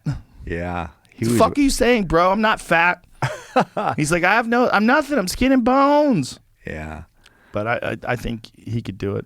My little daughter did. She did a fucking minute. Really? Yeah. She's She 11. cold? Freezing. freezing, but it's fun. They get a kick out of it. They think it's fun. Yeah. You know, but it's building resilience. You know, like getting your kids to do stuff. Like my kids, luckily, are really into sports, and I think sports and athletics and difficult things where you have to push yourself is, and then also failing, like missing the shot when you wanted to do it, like fucking up things, and then learning that you can get better and you work harder. Like that's so important for kids. And things like ice bath, even though it seems so easy, like it's only a minute. How hard is a minute? Because but it teaches them resilience. Like you can endure things, and when it's over, you know, I did it. I didn't want to. You get in that thing you're 30 seconds. You're like, get the fuck out of here. Oh my God. Yeah. So speaking of that, I wonder, do people go through just avoid failing Oh yeah. altogether? Yeah, it's terrifying. Just so they don't people. have to deal with. Yeah. Yeah. That's weird. Because I mean, like, anytime I lift, like it's to fail. Right. To failure. I mean, or, you know, those. That's a different kind of failure because it's still a success. Because you got the reps in before failure. Yeah. I guess I'm trying to think. It's an accomplishment. Yeah. I mean, it's not like I enjoy failure, but it's failure always. Is losing. It's It's getting smacked. Yeah, but there's always that threat, like bow hunting, there's a threat of failure on every hunt. Yeah, for sure. So. Yeah. Well, the worst would be a wounded animal, right? That gets away and you know that animal is wounded and may live or may suffer for a few days and then die. The feeling of failure is so important because it sucks. And so it makes you like it's not like no one is perfect at the thing that they like to do right away. So you have to figure out how to get better at it. And one of the best ways is through negative feedback. When you have negative feedback, you're like, wow, I don't want to do that again. Right. And then you go back and you work harder or you figure out what you did wrong. And it's a motivating factor that can't be denied. It's like people don't like the expression fat shaming. But let me tell you something. If someone calls you fat and they're right, never forget it. You feel like shit. Yeah. And then it may motivate you to work hard. Or you may just sulk and eat cake and blame the world. Yeah. It's up to you. But the feeling of a negative feedback, especially if it's something that you can control. Like if you see a guy who's in a wheelchair and he can't walk and you make fun of him, well, you're a fucking asshole. Right, yeah. There's nothing a guy can do about that. Right. But if you see, like if someone's doing something, if you see someone trying to do a sport and they suck at it and then they lose, but then you see them like a couple of years later and they're a bad motherfucker at it. You're like, that person felt the sting of loss, but they kept pushing. Yeah. They kept hammering. Oh, I like it. Ooh. Yeah, that's true. I mean, you know, I even think about with Courtney DeWalter, her first 100, she had to quit. She failed. Really? Yeah, she quit at mile 60, I think. Oh my God. And then came, now of course she's, you know, one of the best to ever do it. But that failure, see, you make a decision right there. It's like, I never want to do this again, so I'm never going to do it again. Or I'm going to train so hard that it's never going to happen again. You're never going to fail again. Never going to fail without, I mean, when you do hard things, there's always that risk of failure. Yeah. I mean, but it's, I don't know. Well, you know, the risk of failure used to be connected to survival rather. Like, you know, doing things and accomplishing them. That's why your genes carried on, as opposed to the people that just waited to die and then didn't do anything. Like that, and that's one of the reasons why women are very attracted to people that are great at things, because they know it's difficult to get great at things. Yeah. They're attracted to it. It's a genetic thing. Yeah. They're attracted to it because they want to spread the genes. They Right. want their genes to be connected to this person who is like this powerful individual. And I think there's something in genes that passes on into children. I don't think it's as simple as nurture. I think nature has some weird factor in it, in genes, because my kids have never had it hard. They haven't had it, but my fucking middle daughter is a goddamn psycho. She's a psycho. Like she's so driven. Yeah. And she's not driven because she doesn't get love. She gets a Right. ton of love. Like she's super confident and relaxed and Yeah. silly. But when I see her focus on things, she has this crazy focus, like this like intensity of like trying to get better at things. Like she does backflips in the house. We got to stop her. Like, hey, stop. It's time to eat dinner. It's like, Yeah. one more. It's like she won't stop. And Right. that is me. But mine was from not getting any attention as a kid. Yeah. But Like, genetically, Yeah, somehow but it got in there. passed, yeah. But it got into her in a loving household, Mm-hmm. like where she's constantly loved, and she gets plenty of attention. Like she doesn't have any feelings of not having value. So hers is not like I'm going to show everybody. It's Yeah. not like that. Hers is like I need to get better at this. So it transferred some. I'm assuming that I wouldn't have had the kind of crazy drive I had if I had a great childhood. I'm assuming that. I might be wrong. Maybe it is somehow or another in the DNA from other things. Right. But I got to think of my own motivations when I was younger. Like I always wanted to be someone special because I didn't feel special. Right. So I realized when I started fighting that I was good at this. I was like, oh my God, I'm not a loser. Like here's a thing that makes me feel like a winner. Like I had like a 180-degree shift of how I felt about myself. Right. From like, oh, I'm a fucking loser. I'm a pussy. I'm scared of everybody to, oh, I'm like winning tournaments. Right. I'm actually good at this. And your parents had nothing to do with that. Zero. Right. They never saw me fight once. It's Yeah. crazy. Yeah, I think, that's interesting. I mean, that's how it was for me with bowhunting. Well, first with sports, I played football and things like that. But then after that, then there's nothing, and then bow hunting. When kids find a thing that they excel at and then they get some praise and they get positive feedback from excelling at that thing, that is so magical for them. I feel so terrible for children that never get good at a thing, never feel that the struggle and then reward upon success. But also there's a fine line there because now we celebrate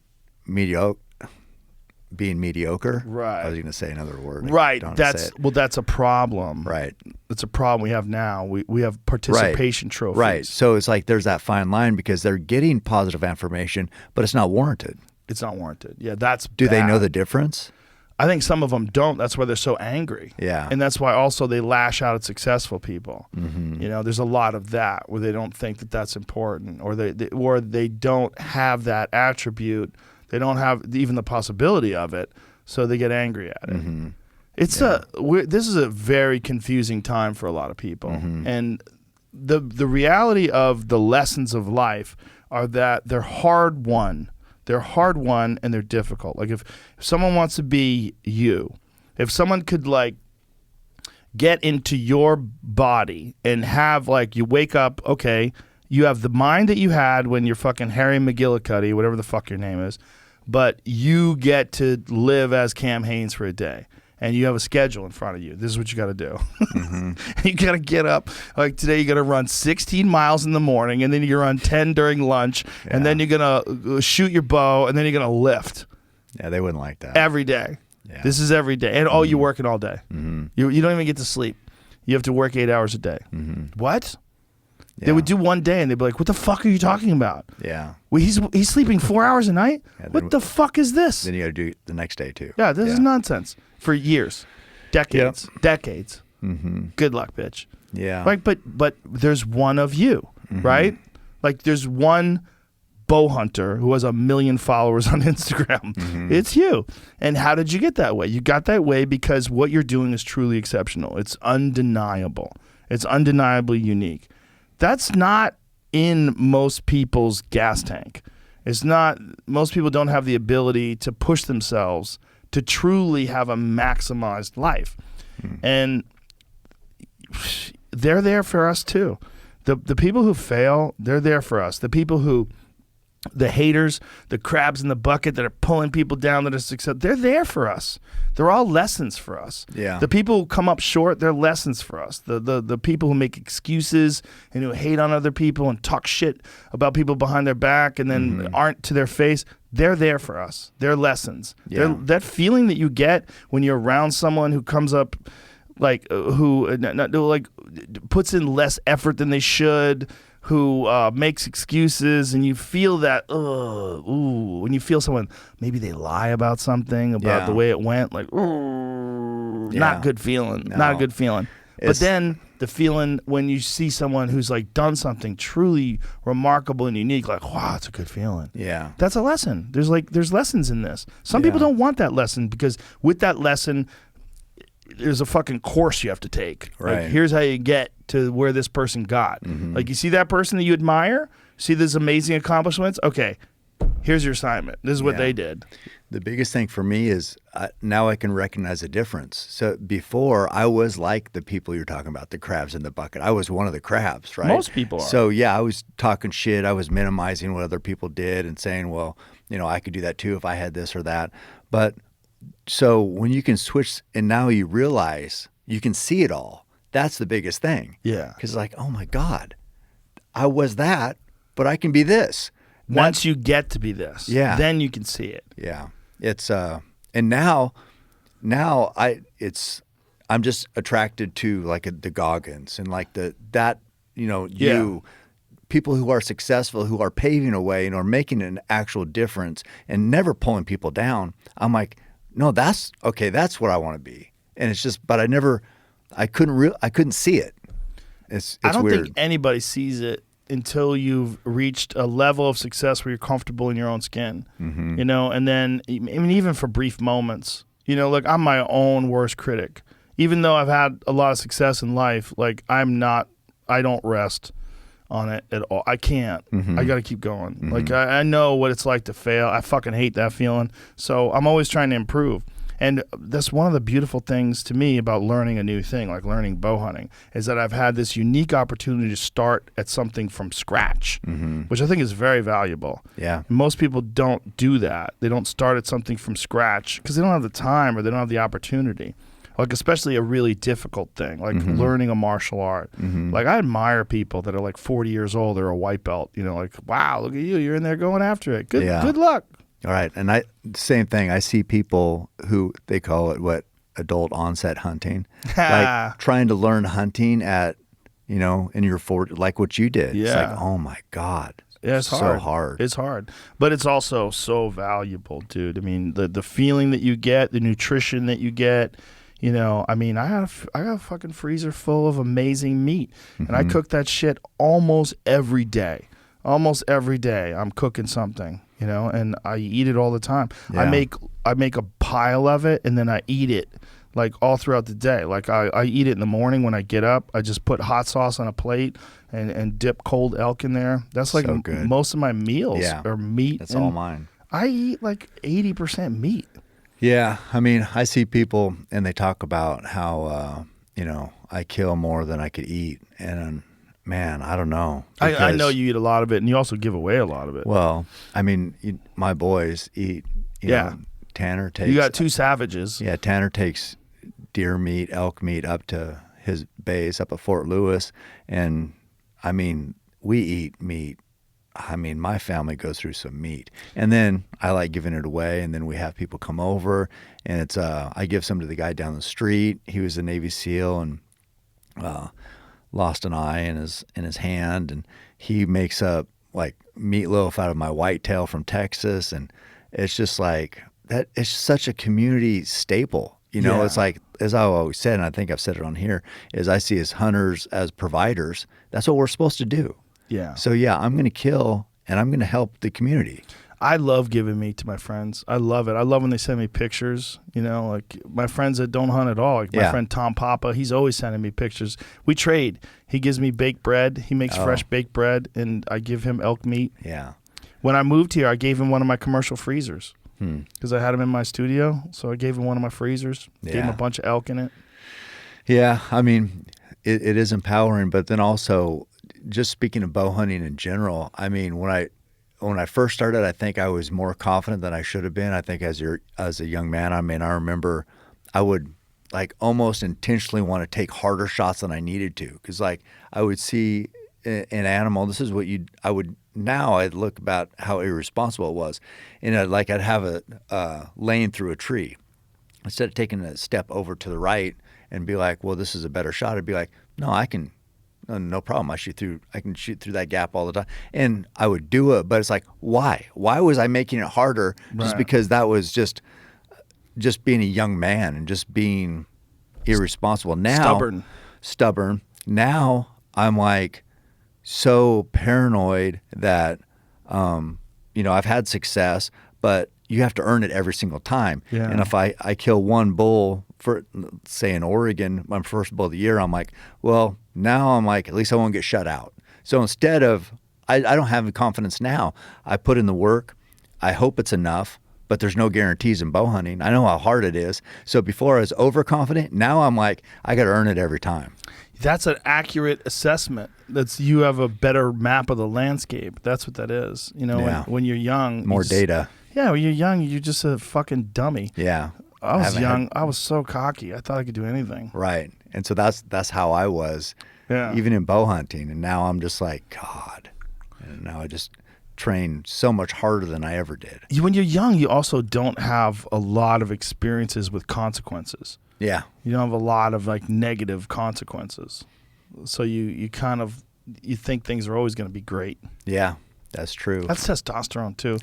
You know, your body's all filled with piss and vinegar. That's why people go to war when they're young. That's why people do all kinds of wild things when they're young, because they have a different perspective. They don't send 50-year-old dudes to go to war. They're like, what the fuck are we doing? We can get shot. Let's get out of here. It's dangerous. Yeah. Can we drop bombs on these fucking people from the sky? Let's get out of here. Yeah. Yeah, it's an interesting thing, the journey of life and learning like what you can and can't do, and learning why you couldn't do it, and that maybe you could have done it if you did something differently.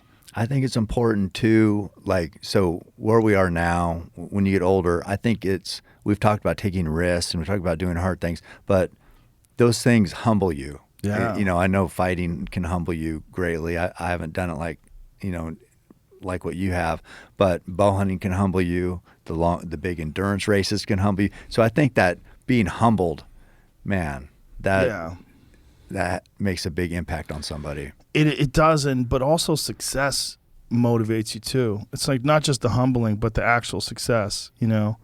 It's like watching an arrow perfectly fly and slam into the vitals when you know it was a lethal shot, and you know that it's lethal because you fucking practiced. Yeah. You put in all that time.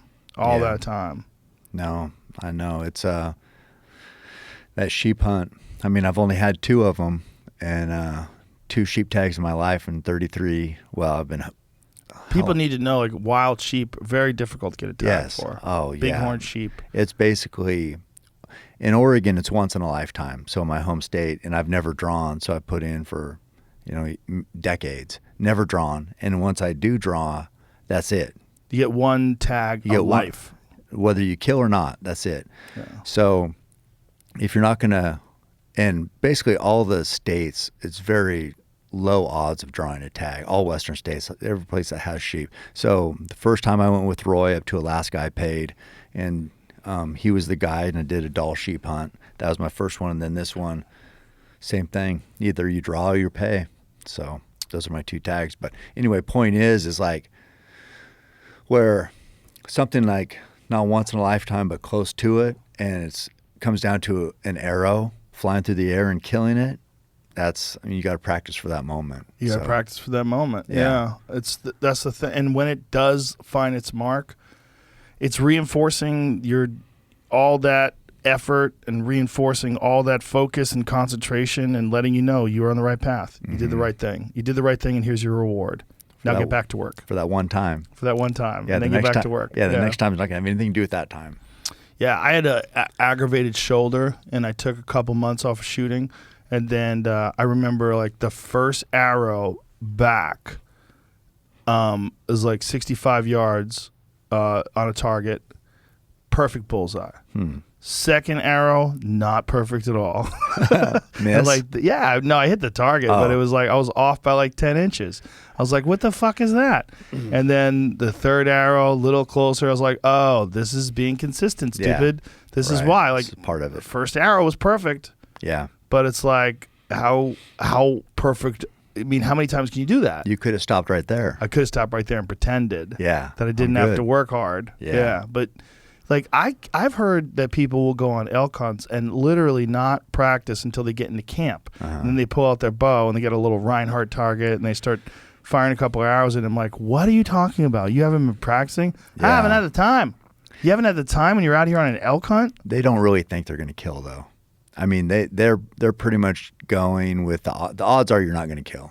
The odds are 10% success. So the odds are you're not going to kill. And so they're just like, well, I'm probably not going to kill it. Maybe I will, maybe I won't. They're not living and dying with that, and that's being dramatic. But they're not. Their purpose isn't wrapped up in that. Right. You know what I mean?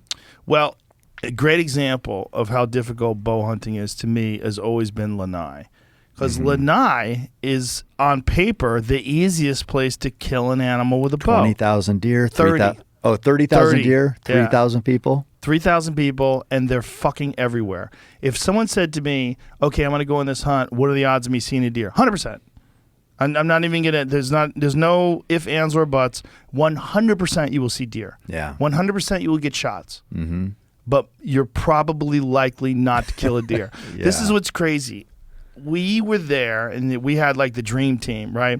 It was you, Adam Greentree, John Dudley, Remy Warren, Shane Dorian. I mean, god damn, there was a lot of killers in that camp, right? Like guys who are professionals, guys who were like expert archers, guys like Shane Dorian that have a lot of animals under their belt. So it was a crazy camp. A lot of us. We did the podcast from Lanai. We wound up killing like everybody got a deer. Everybody at least got one deer, but there was a lot of missing. Yeah. You know, they are an animal that evolved to get away from tigers. Yeah, they're the craziest, fastest animal I've ever hunted in my life. They're quick. They're like lightning. You can't believe how quickly they could dodge an arrow. Well, we left, and then when I talked to the guide, when we went back the next year, he said 150 hunters came to bow hunt. One was successful. One killed, besides us. One besides us. Yeah. The rest of them all pulled out a rifle after like 5 days. They're Yeah. like, what the fuck? If you have a rifle, 100% you're going to kill.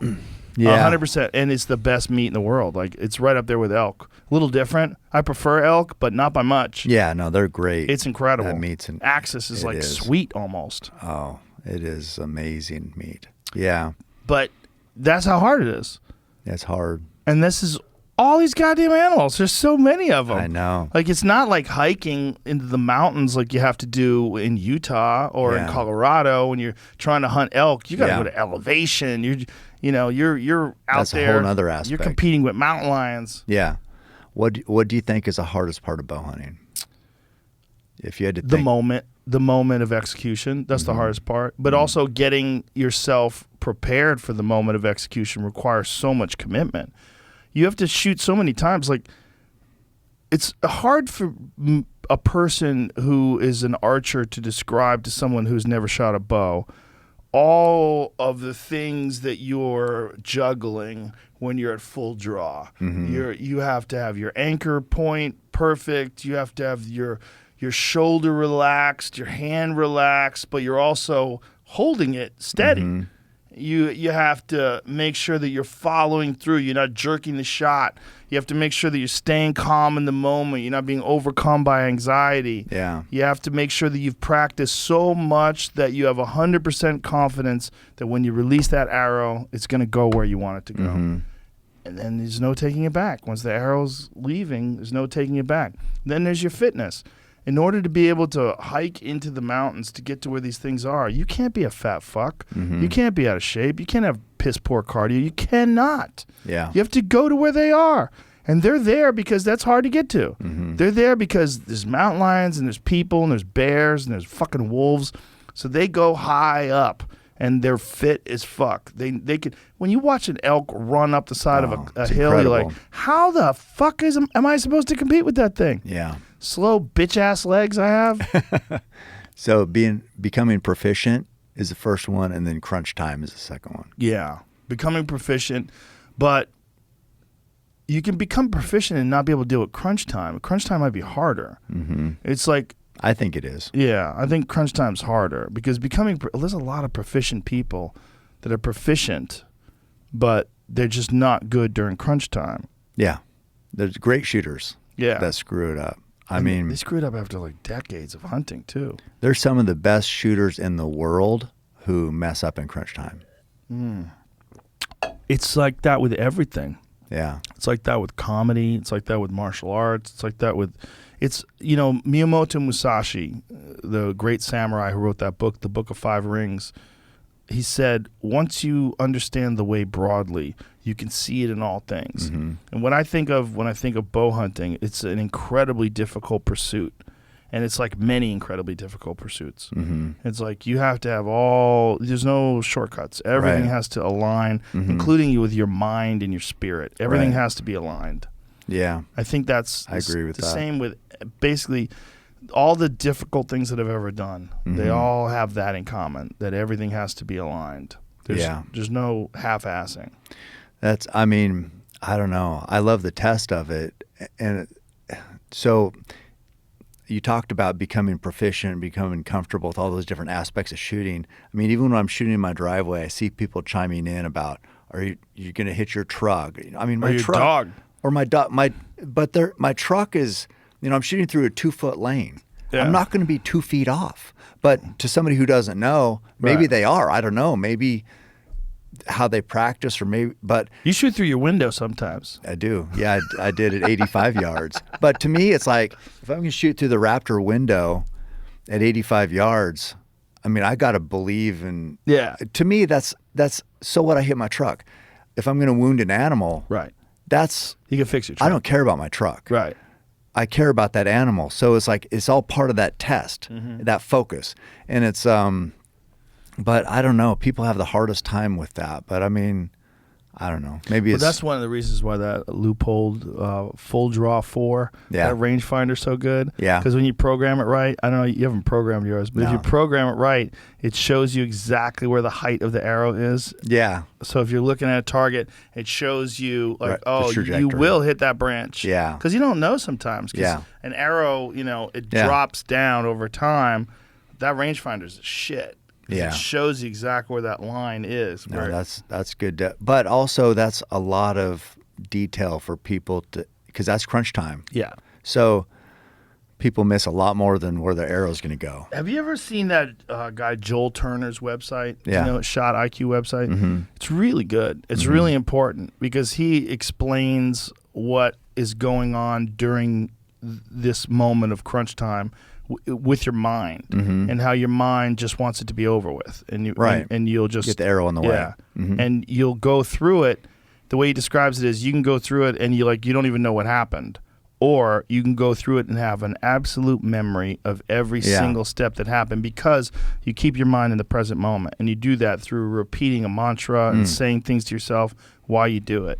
Yeah, I know that people do that. People shoot all the time. They don't know how far it was. They don't know if they Yeah. lined up their peep. They don't know if they leveled up their bow. They just shoot. Yeah. And then they don't know what happened. They don't know where the arrow went. So yeah, that can happen in the blink of an eye, or it seems like 1,000 miles an hour when really it's a lot of steps to that process you need to be aware of. This bull that I shot in California, which was absolutely the biggest bull that I ever shot in my life. I know, huge. I was so aware of every single moment of the whole process. And we called this bull in, and the bull circled around to try to get our wind. And when he was at 50 yards, he was looking right at us, but he still wasn't sure what we were because we were fully camoed. Like when a bull sees you and you're not moving, they Yeah. don't know what the No. fuck you are. They recognize movement. So Yeah. if you're still, yeah. So he was like trying to figure out what we were, but he was clearly horny, and when my buddy Cody, who was with me, the guide, when he blew the cow call and the bull stopped at 50 yards, I remember every single thing I did. I remember watching the peep and then settling it in there with the housing, making sure it's perfect, making sure the level is just right, pulling through the shot and watching that arrow. And that makes up for all that time. I mean, I enjoy archery. I enjoy the practice. So it's not like it's difficult work. Right. It's enjoyable. But knowing that you put in all that time, and during that time with for sure the biggest elk I've ever seen Yeah. on the hoof. I've never seen an elk that's that big. Yeah. And to have that arrow right behind the shoulders, like, ooh. Yeah. That's why with the pictures of it, I wanted that hole to be right there in the picture. It's just, I want to see that. Yeah. No, that was Perfect. Yeah, that was, and they talk about people think like basketball, baseball, fighting, things happen in slow motion is what people have termed it as. Is like everything slows down and you're in complete control. Whereas when you're not, when you're new, it's like you don't remember any of it. Yeah. So it sounds like that experience right there was like slow motion. Everything was, you were just in control of every aspect. And it was great because it was only 2 weeks after Utah. So I had already gone on the first hunt. I had already had success. I understood. I was in the groove. It's like hunting is a thing that I think is like many things. It's like you have to do, like when I do stand up a lot, I get loose and then I know what I'm doing. I still get nervous. I still get excited because it's important to me, but I know what it is. Yeah. I'm super familiar with it. When I take like 10 months off of hunting and then I go back in and hunt again, like the first arrow or so, I know. It's like, that's one of the things that's great about Lanai. Yeah. That hunt is the best hunt to warm up because you got all these targets. It's a tough one to warm up to. It's a tough one. I like spring bear. That's a good one too. Yeah. But it's the same sort of thing, right? Yeah. You get this opportunity to get a great animal, get that meat, but also you get the feeling of bow hunting, and it's not just a memory; it's a very recent memory. Yeah, it's I was thinking. Well, I think a lot of things when I think about hunting, but that is one where we're in regular society. It's like everything's 1,000 miles an hour. We're not even paying attention to detail. Barely listen to people when they talk. Right. And with hunting, it's like you have to shed all that, and you're like, no, I got to be present in every single moment. I got to make all these good decisions. I got to be aware of the wind, of everything that's going on. So you're hyper focused. Whereas in life, you're not focused at all a lot of times. So I was thinking about that too, but then also that brought me to another point. Like my sheep that I just killed, it's like it's already over, and I'm trying to think about what kind of sense that makes to me. Because if it wasn't for photos, and we get judged a lot for our photos, the grip and grins, so to speak. But if it wasn't for the photos, all I have is my memory of that moment, right? And that memory fades, and I'm like, I killed that animal. One of the most iconic animals in the West. I've only hunted them twice in my entire life. And so that moment of killing it, butchering it, packing it out, that's over. That was one afternoon. Is that it? But no, I have this video and I have these photos and I have these memories that are on my phone, and I can relive. And it's like so powerful because, we talked about I looked at some of the Native American stuff back there, but the cave drawings and all that was kind of their memory of the hunt. But how powerful is those memories we capture on the hunt? Otherwise, it's just a fading memory. And sometimes our memory changes it. Yeah. You know what I mean? Yeah. But that photo and that video, like the kill of you, I think 2 or 3 years ago now. Oh, in Utah. Yeah. In Utah, but we have that forever. That's the elk right when you walk in. Yeah, I saw it. The one by the flag. That's the elk. I saw it. I'll never forget that. No, I remember that bull, but I remember that moment, and we have that moment captured forever. But I was thinking about how important that is for hunters to have those memories and to be able to look back, because other than that, it's just that animal dying on one day. I think one of the problems that we face is that it's very difficult for us to get the way we feel about hunting to get into the minds of other people that don't hunt. They don't understand why we're so happy when the animal gets hit. Yeah. Because they don't understand how hard it is to do. Mm-hmm. They don't understand there's so much anxiety and there's so much pressure. And then when you keep it together and execute and you see that arrow right behind the shoulder, right into the vitals, and you did your job, you're like, it's so, like that moment when you turned around to me and you're like, oh my God, I'm like, oh, like we did it. Yeah. That was a moment where all that hard work, all that practice. But from the outside in, you're looking at that and going, why are they so happy? They're so happy because this animal's dying? Exactly. Why are they so happy? Yeah. I was watching a video today where this guy shot this giant mule deer.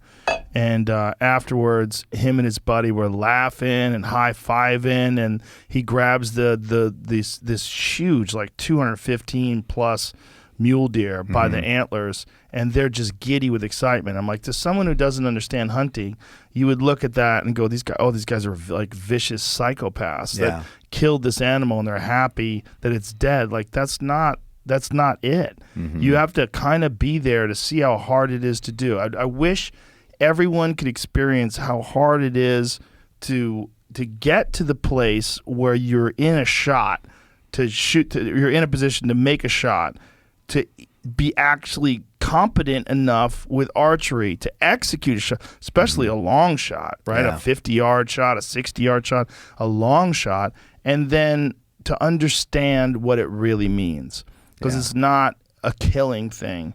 It's a success thing, and it's a nurturing thing, because you're going to get food from that. This is gonna nurture your body and your family's body. This is food. It's the best food. And you're a testament to that, man. I mean, if somebody wants to look at athletic performance, look at what the fuck you do and look at what you eat. You don't think that's related? Yeah, it's got has to be to be. related. Your nutrition is off the charts. You have literally, like, your diet is mostly wild game. It's like the most nutrient-rich meat that's available, but you got to go get it. Yeah. You got to go get it. Yeah.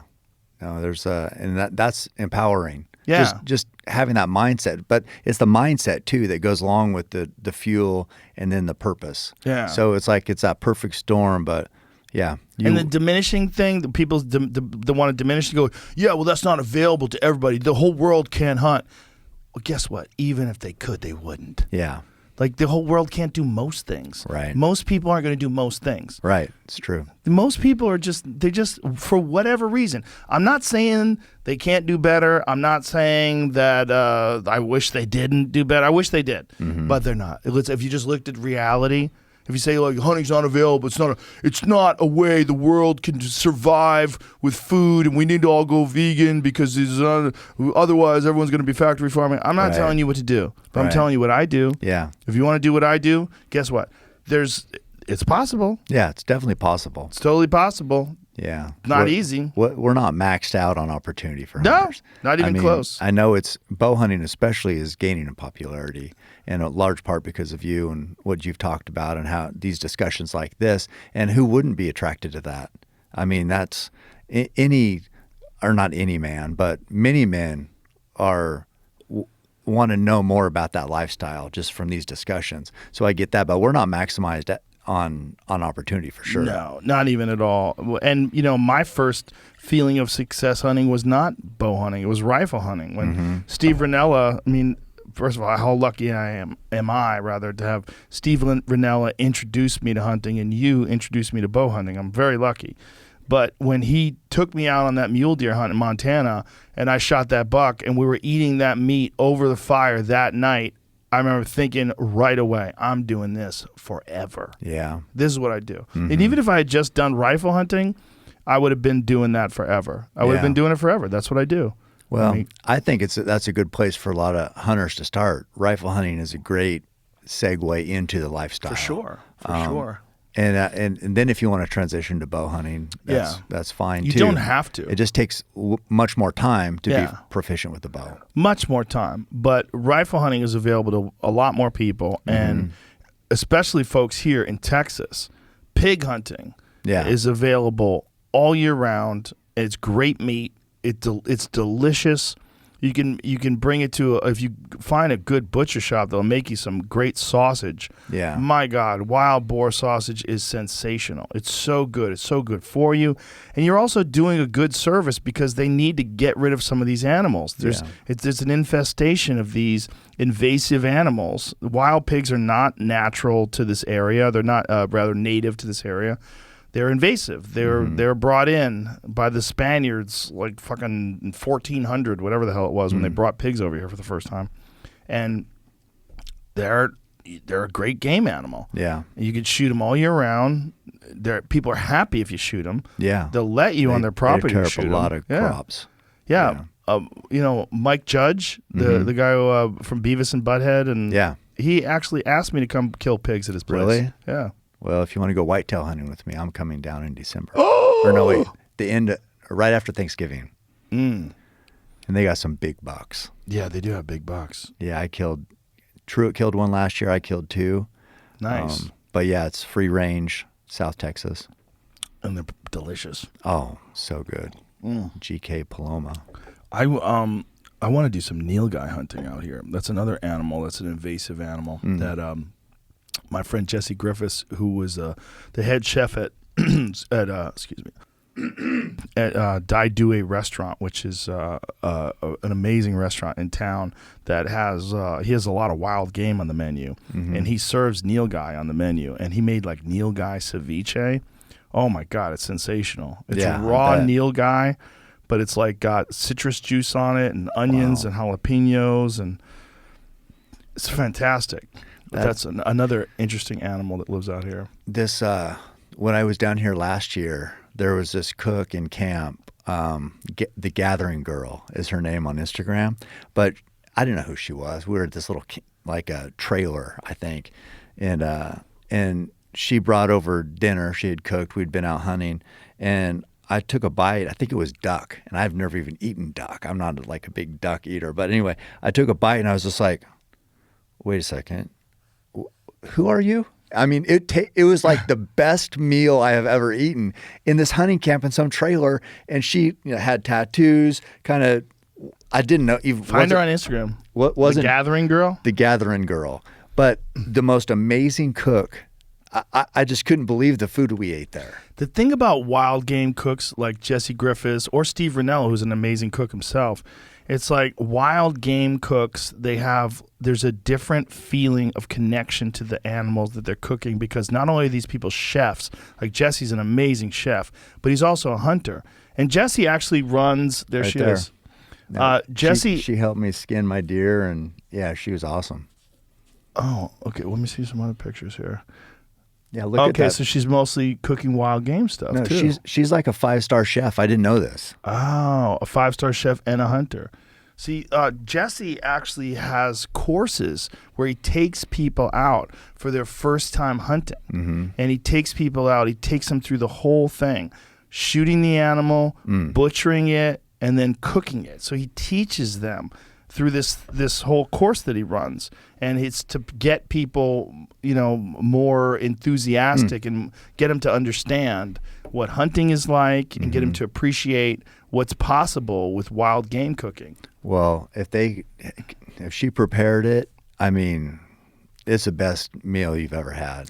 I mean, And people are interested. Jesse is on one of the episodes he's actually on 2 of the episodes of Steve Rinella's show, Meat Eater on Netflix. One episode where they went down to South Texas and they went fishing, and they caught a bunch of redfish and a bunch of different fish from the ocean down there, and they cooked those up, and then they hunted and they shot nilgai, and then they cooked that. It's an amazing episode, but to have someone who's a really good cook that can prepare wild game in that way is really sensational. Yeah. Well, I don't know. It made an impact on me. So if you want to go there, let me know. Do you cook yourself? Usually my wife. She cooks it? Yeah. Yeah, I was like, how do you have the time? Yeah. I usually get home. And the thing about it, I can tell, like, for whatever reason, the bulls I kill, I can always tell the Arizona bull is the best bull of any of the ones I kill. Really? And if she'll make a dinner and I'll come home, I'll be eating elk, and I'll be like, this is Arizona, right? And I can tell. How can you tell? I don't know. Just tastes amazing. I wonder what they're eating that makes them taste different. I'm not sure. Yeah. Wonder what their diet is. It's different. Different grasses that they're I looked it up, consuming and or something. I knew at one time, and now I can't think of. Yeah. Let me think. I don't know, but whatever it is, it's. That's crazy. You're like a wine sommelier. Yeah, with you elk. eat it, you sniff it. This Yeah. is Arizona.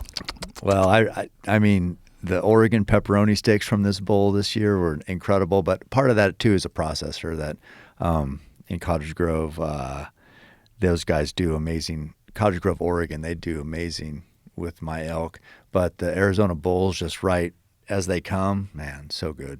Yeah, it's amazing meat. Like the thing about elk is most of the people that are buying elk, if you go to a restaurant and you get like elk tenderloin, what's crazy is you're getting it from New Zealand. Oh, really? Yeah. Isn't that wild? Yeah, not that fresh then.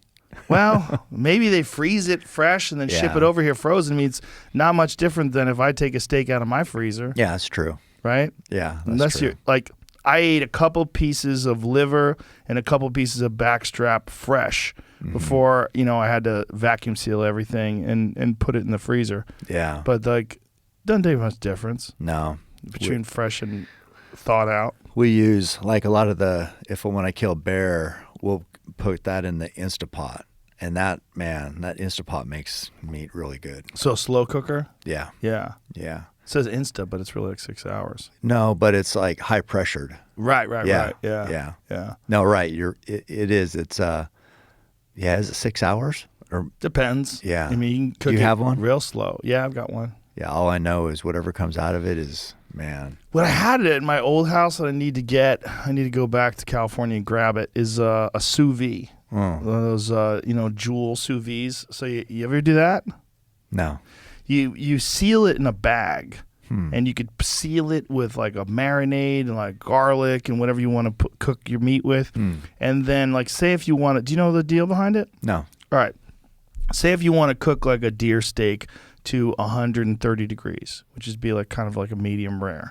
Like, you seal this in this bag, you put your marinade or whatever spices you want to put on the meat, then you put it in this water, and you set the Jewel, whatever company, there's a bunch of different sous vide companies, but the idea is it keeps the water at 130 degrees. Okay. It never gets any hotter. So you could cook at 130 degrees for like 6 hours. I know people that have cooked things like shoulders and stuff like that, or a tougher cut of meat, for 24 hours. And then they're just and it falling comes apart, out, it's just probably. falling apart. But so you get it to the perfect temperature, and then they use a blowtorch, and they sear the outside with a fucking blowtorch. Just Oh my God, that sounds... It's sensational. I bet it's great. Or you could sear it in like a really wicked hot cast iron frying pan.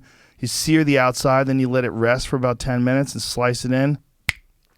Perfect. Because when you get a steak and it's like kind of crispy on the outside, Yeah. It is. Most of the way I cook it was with a Traeger, but you get the same thing. I use the thermometer inside of it, and I get it to with the Traeger I usually keep it a little lower. I get it to like 120 degrees, but I heat it up at like 260. So I'll heat it at 260 until it reaches an internal temperature of 120, and then I sear it on the outside. Oh, I see. Yeah, I'm more of I eat for fuel, not for taste, so I'm like, But don't you like both? You talked about this lady's duck. Yeah, I know, but it doesn't motivate me. I mean, It's like any effort I'm putting out is always for a purpose. Right. No, I get it. Yeah. But you could have both. Yeah, I know. I understand. Fuel and taste. Yeah. I love cooking. But that reminded me, too, you said Jewel, that was an amazing podcast. The other Jewel. Yeah, I the know. Jewel singer. God. But that also, too, reminded me of somebody who came up, maybe that a hard upbringing, character developing, and just without a hard her upbringing, and it sounded terrible, but maybe she wouldn't be Jewel. It's interesting. There's certain podcasts that really resonate with people, and that one podcast, I've had more friends call me and text me about that than any podcast in recent memory, other than Sanjay Gupta. Yeah, that was a big one for different reasons. Yeah, but the Jewel one, like, so many people were motivated by her, and so many people were impressed by her. Yeah. Like, I knew she was smart because I'd seen her talk on Instagram, and I'd seen the videos that she did, and her and I had gone back and forth, and we had chatted, but not in person. But then to see her talk in person and realize not only is she smart, like to do like a quick clip on Instagram where you get to see the way her brain works, but when you're having a conversation with her, a prolonged conversation for hours. Yeah, I told her she should do a podcast. Well, I tell it to everybody. Yeah, but I mean it when I say it, because I think it's an amazing way to be completely independent. But especially her, I'm like, you don't get to be that person without trial by fire.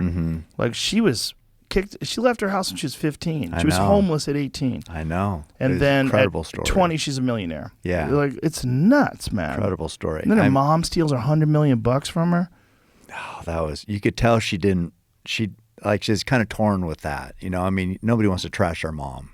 You know what I mean? I would trash my mom if she stole $100 million. Yeah, I know. I'd be on here every day. Fuck you, bitch. I could even. She was almost not really making excuses, but didn't want to trash her essentially. Right. And I mean, I get that too. You know, I mean, you can say that because you're removed. It's not your mom, but it's like from the outside perspective, it's different. But for her, I felt bad. Yeah, you know? I did too. It was, but I mean, I think I can speak for a lot of people. It's like she's another one of those people who you've exposed. I mean, everybody knew her before, but I mean, exposed a different part or different layer of that person. And, you know, I just watched the documentary on Anthony Bourdain. I mean, it's just like I just keep thinking about all these people who I wouldn't know in the same light if it wasn't for you. And it's like, I think that's, you know, your legacy is that. I mean, you've shared these amazing people with legions, millions, you know, that otherwise wouldn't have known them. And you know what's the weirdest part about it? It all happens in here, and it all feels like it's just me and that person. Like right now. Yeah. You and I are talking, but fucking millions of people are going to see this and hear this. That's what's weird. Yeah, that is. Doesn't feel like that. Like you and I could be having this conversation. We're going to have this conversation at dinner, right? We're going to go eat after this. Yeah. Like we always talk like this. Yeah. I mean, not like completely uninterrupted, right? Like a podcast style. Right. But it's not much different. Not much different. Yeah. Yeah, that's And true. So to get a chance to sit down with someone like her and just talk, I mean, I'm of course I'm aware of my job. I know what it is, and I'm trying to like massage the conversation to get the most. But with her, it was so easy. Yeah. But Yeah. The weird thing is, it just feels like me and you. It just feels like her and I. It doesn't feel like the world is watching. Yeah. Which is the strangest thing about the impact of it. Yeah. Is that it does really just feel like a normal conversation. Yeah. I mean, but you know as well as anybody, not everybody's good at doing that. At this, you know, like how you're good at it, and it's just second nature. I listen to a lot of shitty podcasts because those people aren't good at it. They'd like to be you, but they can't. And it's like, it's not as easy as it sounds. It's weird, right? But I swear to God, whatever the fuck my personality is, like why my personality is the way it is, it's almost like I was born for this.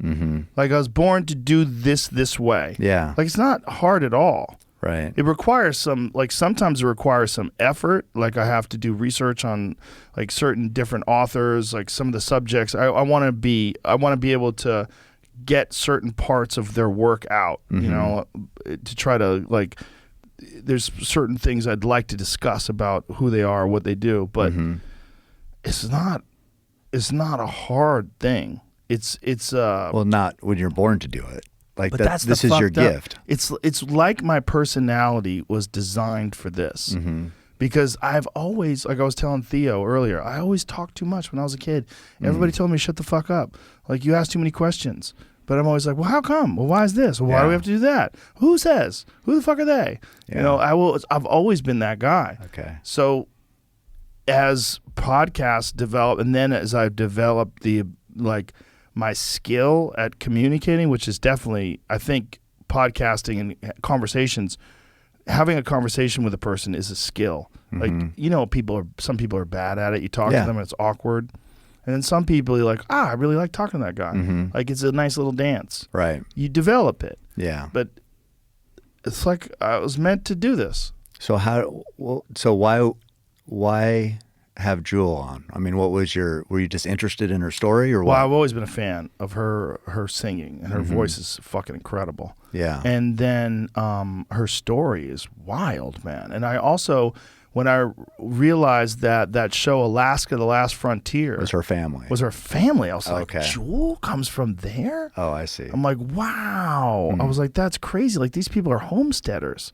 Like they're the most robust, live off the land type of people there are. Everything they do, the hunting and the fishing and everything off the land, you know, and the fact that that's where she came from, I was stunned because she's so beautiful and her voice is so incredible. Yeah. And the fact that she came out of that, like, wow. Yeah. What are the fucking odds? Oh. And then to be, and like, some people are just more impressive when they're in front of you, and she's more impressive. Like her mind is incredibly impressive. That's what struck me is I think I texted you about how smart she was. Yeah. It's like, Jesus. This girl is amazing. Well, she's also developing like a school curriculum. Yeah. She's got a mental health program. Yeah. Like it's she's committed to that. I mean, she's I don't know. I was super impressed. she's also a real artist. What I mean by a real artist, she's an artist that decided at the peak of her fame that she was getting too famous. Yeah. So she took 2 years off. I know. That podcast fascinated me. Well, that's not normal. No. That's super rare. And to turn down that first $1 million offer. At 20 years old, Yeah. broke as fuck. Yeah. I She mean, turns who down would $1 do million. that? Like, So- what? That's pretty insightful. It's just super unusual. Yeah. Just super unusual. But that's also why she can make those kind of songs. That's why she can become that person that she is. It's just, you know, and it's a good argument for overcoming adversity, that how important it is.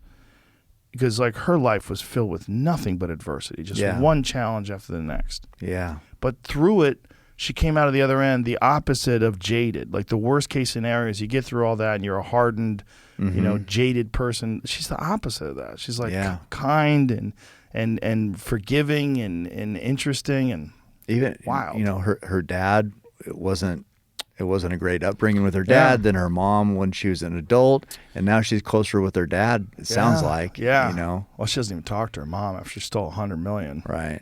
I mean, but anyway, the point is that story. I mean, I'm just super thankful that, you know, you expose people to.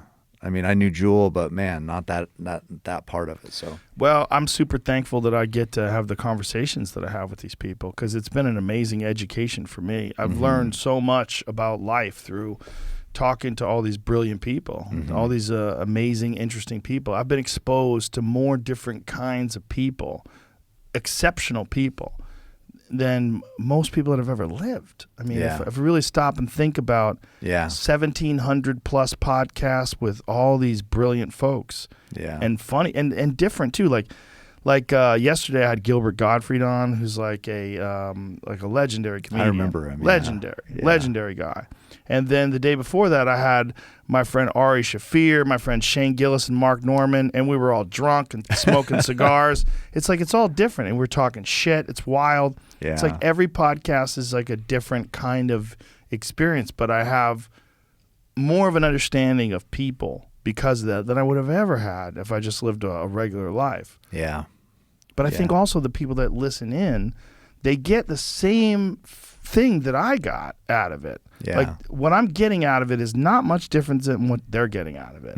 Because you can listen to these conversations and you also get exposed to people like Graham Hancock and Randall Carlson and Neil deGrasse Tyson and Brian Cox and all these comedians and Cam Haines and all these different human beings. It's like you get to see all the different ways a person can think about life and live life. Right. Yeah, that's important. It's wild, man. Yeah. And that's life. Life should be all these different kinds of experiences. Life is so it's so many possibilities. You know, and I think that's scary for people. It's what we were talking about earlier about people that are afraid of success. They're afraid of the unknown. They're afraid of like the anxiety of not knowing how things are going to go is sometimes more overwhelming than the knowledge that you're a failure. Like the knowledge that you're a failure, that you went back to the pills. Oh no, he's drinking again. Like that is like more comforting for some people to know that they're a failure than it is to not know if you're going to be a success. Yeah. No, I think you're right. Yeah. I mean that, and if nothing else, if people, because of listening in here, maybe take more chances, you know, that's the world needs. The world needs chance takers. They need chance takers. You need it too. Everybody needs it. I need it. We all need it. We need, you know, that fucking staying inside the harbor, man. What are you doing? Yeah, I know. Get out, bitch. don't do anything stupid. Don't be swimming with sharks. See that video I posted yesterday? Oh my God, yeah. What the fuck, man? That guy had no idea. No, just out swimming in the ocean. Oh, It's almost dead. Those give me as much anxiety as those people that do backflips on the top of roofs. Oh, yeah. I can't watch people get hurt and do stuff like that. I don't like it. I don't like those height ones when people are like death-defying heights. I saw that there's a big story out that Joe Rogan returns to the booth, UFC 268. That's a big story. Yeah. That's hilarious. I don't know if it's a big story, but it was a Been story. doing this for 21 fucking years. I know, but you've been gone for a while. They've done a lot of, UFCs every weekend, seems like. Oh yeah, the last time I did one it was July, I think. Really? I think so. Yeah, so it's been a while. August, September, October, November. Yeah, 4 months. Yeah. It's been a while. So it's Well, I was supposed to be at the one in September. And there was a big one in Vegas, but I had to be elk hunting, bitch. that was a Yeah. story too. Yeah, sorry. People are mad at me. Yeah. That I'm like, listen, I appreciate you, but I am not going to pass up on elk hunting, especially during the rut. No. It's a small window of time, and I'm going to be out there. Yeah. Fact. But you're going to be at this one. I'm going to be at this one. It's going to be epic. One of the things about calling the UFC is I do it because I want to do it. Yeah. I do it because I love it. Yeah. I mean, it's way easier for me to just kick back at home with a cold one and watch on Watch TV, fights, yeah. put my feet up, and even being there live. I'd like to be there live and not call it. But honestly, it wouldn't be as good because I have a better seat. Because I'm not only am I live, I'm right at the cage, and I have the monitors there. So I get to see things from different angles if my vision's blocked. Yeah. Oh, my God. I can't wait. Yeah, that's one of the luckiest things that I am because I'm such a fan of the sport. Mm-hmm. So for me to not just get to be there, but to be there right at the edge of the cage with all the monitors and the headphones so I could hear everything perfectly, and to sit next to Daniel Cormier and John Anik and to call the fights, and then the fact that I can actually like enhance it for some people and put words to the performances and express how much of a fan I am and let that enthusiasm come through. I'm very thankful. How much do you love in the Octagon interviews afterwards, after the fights? Man, some of them are intense, like Rose Namajunas. Oh, yeah. Like I cried. She's emotional. I cried watching that one when I watched it the second time. Did you? Because she's like, there's something about her. There's like, when she's endearing. She's not just endearing, she's so pure. Yeah. Like when her and her boyfriend Pat Barry, when they're talking to each other after the fight, and he's like, "You're the best. You're the best." She's like, "I am the best." Oh, and she's kind of crying. Fuck, I was crying, man. Yeah. And when I talked to her inside the octagon, when I said before the fight, because she was standing there before the fight, she was like, "I'm the best. I'm the best." Yeah. And then I said that you were saying this to yourself before the fight. She goes, "I am the best." Yeah. And it's like, the way she said it was was like a revelation. But it was like, it was so pure. It was like she was laughing and smiling and enjoying it. And even when she won the title, like when she won the title and she beat Joanna Jędrzejczyk, she was like, I just, like, we need to be better people. We just be nice to each other. That was a powerful. She really means that. She's like this hippie assassin. Yeah. It's weird. And I think the reason why when she was saying she's the best, because it feels to me like she's doubted. She's doubted if she was the best. And then she was like, it was like a revelation that I am the best, because it was that, it was that mixed with that doubt, or coming from the doubt. It's like it was what made it so powerful. And I'm telling you, her challenge this weekend is not a small one. It's a big challenge. I know she knocked Zhang Weili out in the first fight with that head kick, but had she not landed that kick, that woman is a fucking monster. Yeah. Zhang Weili is one of the strongest women fighters that has ever existed. She's so powerful and so aggressive, and her physical preparation is second to none. When you watch that lady train, you're like, holy fuck. I know. She's like a woman possessed. She chopped off all her hair for this fight, too. She's not fucking around. I saw it. And she's got a haircut like Bruce Lee. And there's a lot of pressure representing a country like that. Oh my God, representing China? Yeah. Yeah. Listen, tremendous pressure. And she's she's a hero over there. And she took that fight hard. She took that loss hard. She was devastated. But right back to the drawing board. I've been watching video footage of her training, and my God, that woman, she prepares second to none. There's no one who prepares hard. It's not possible to prepare harder than her. I mean, she's doing it intelligently. You know, they're monitoring her sign, her VO2 max, and all that stuff, and her heart rate. But my God, the effort and the intensity. But so's Rose. I saw Rose hitting and kicking pads in the hotel room.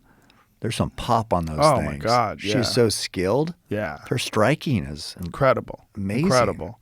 Her incredible, and her ability to rise to the occasion and find the mark. Like when she landed that head kick on her. I mean, think about how many times she's done that. When she knocked out Joanna. When she landed that left hook on Joanna and then and cracked her and dropped her and then put her away, like she can do that to anybody. She looks so innocent, just like her appearance is so polar opposite of the violence she can cause. I know, totally unassuming and beautiful.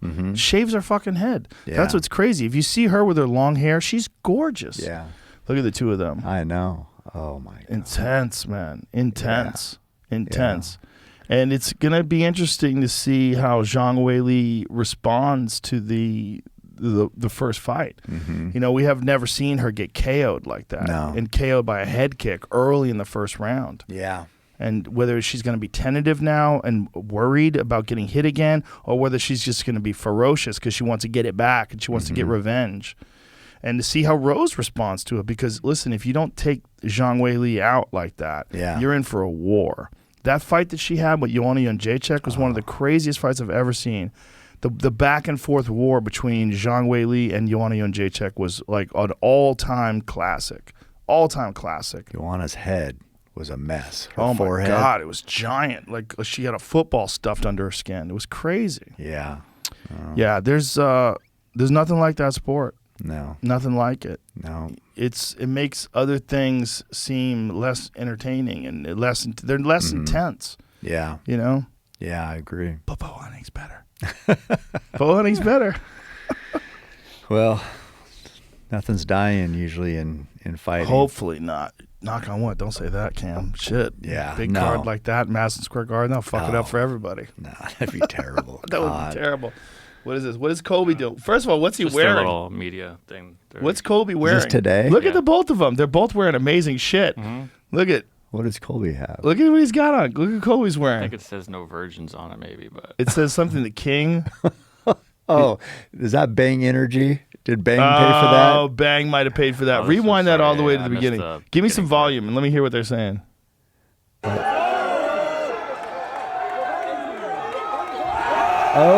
Oh, Camaro pushed him. Interesting. I love that suit. Look at his suit. Leopard skin suit. Come on. I think he's worried. Oh, he's pointing to his chin where he broke his jaw.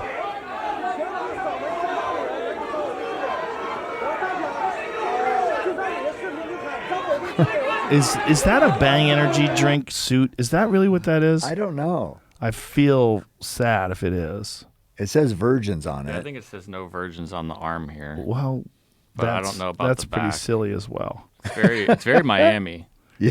Yeah. I was Is he the king of Miami? Maybe that's what Is that what he's saying? It says I think chaos, right? That might be what it says there. Oh. No, it's a Miami very there. odd choice. But, you know, Hey, you got to make your mark somehow, yeah, right? you got to make your mark. This is a wild fight. I'm really curious to see what adjustments both guys make and whether or not Colby can figure out something different this time. You know, because there was a very close fight. I think going into the fifth round, if I remember correctly, it might have been 2 apiece. No, it was 3-1, 3-1, opposite ways, and 2-2. Oh. So 3-1, 3-1, opposite ways. Yeah. So one person had Colby ahead, 3-1. one person had Camaro ahead, and then one person had it even. So that's as close as it gets. Yeah. Yeah. It's close. It says It's a Chaos, suit. Miami, Colby coming. That's a terrible suit. Oh, he's don't got the understand. 541 at the bottom, though. That's Oregon. It says Greetings, Nerds and Virgins. Yeah, I Look like at it. Look at his chain. Shit. That's so ridiculous. I'd I wear mean- that to the fight. It's smart that people are talking. Yeah. People are talking about it. Yeah. The thing about him is like you can get caught up in the hype and think that he's a joker and it's a lot of show business, but Yeah. that motherfucker can fight. Yeah. He can fight, and his gas tank is second to none. Yeah. The only person that's right there with him is Camaro. Yeah. I think those two guys go down as all-time greats. And I think if it wasn't for Camaro, if Camaro didn't exist, Colby would 100% be the UFC welterweight champion. 100%. Yeah. Yeah, he puts a lot on, and I could see his point about the momentum getting stopped when he kicked and they called it Camaro acted like a nut shot. He's saying it was liver. Let's see what that I'm trying to remember that. I'm And trying so- to remember where it landed. Colby's saying that stopped his momentum, and he goes, you know how fighting is momentum, and he landed some shots, landed that big shot, and then it was stopped. So Camaro got a 33-second break. Let me see what that looks like.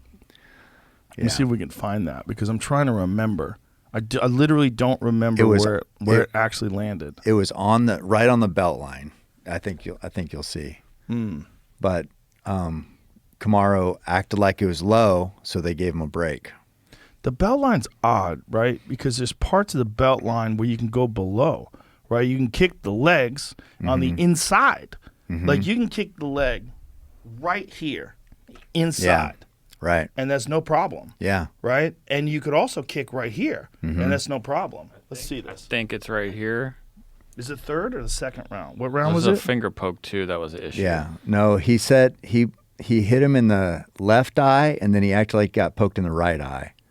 I don't know about that, but Right here is about to hit him, I think. we just got to see when Camaro gets time away. Right there. Oh, let me see that. Let me see that. Let me see that. Let me see that again. Oh, See, I that- don't know about that. That was liver. That's what Colby. No, that's not liver. Liver's up here. Colby. Liver's way high. This is definitely not liver. There's let's not a see. chance in hell that's liver. It's not a nut shot It's though. no, is on the belt line. It's not a nut shot. It's not a nut shot. It's not a nut shot. It's a belt shot. See, it's not liver. Liver is right here. Okay. Liver is like this. Well, it got a reaction out of him for some reason. Well, he might have been thinking it was low enough for him to take a break, but it did hit a little bit. It definitely hit where it's not supposed to, okay? It's supposed to hit above the belt line. So, like, we'll watch it right here. Trying to go slower so you can see, but Watch it right here. Yeah, it would Did have his been shin- right there? the shin hit the chest area.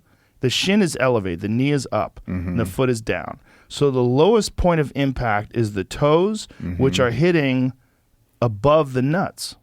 Everything's above the nuts. I think it hurt. I mean, he needed a. I don't know. Well, listen, clearly, everything's above the nuts. All Yeah. of it. Yeah. I mean, maybe he's got a giant dick. He probably does. Maybe his dick got compressed. I don't know. But it looks there to me like it's a low blow for sure. It's definitely below the belt, which you're not supposed to hit. But it's not on the nuts. The nuts are below that. Yeah. But it might. There's a possibility that the toe hit the cup right where the nuts are. He also started fighting. But the video doesn't stop, I guess, and 30 seconds later, he said he's fine. So Yeah, there's but- a 30-second break. Right. He sat down though. Yeah. He went over and sat down. And Let's watch this again. Watch what happens. Let's watch what happens when he kicks him. I went too Oh, far. they played a slow mo too. Give me some volume on that so I can hear what I have to say. Stay there. Time. It touched. Stay there. See, the referee Tomorrow, stopped away it. from the corner. Hold there. Take your time. Stay where you are. Let's take Conan, no coaching. Come on, listen, I forget what I listen. said when we take a look at it. See, it touched. It touched. So we have to give the credit. It touched. Clear. Stay.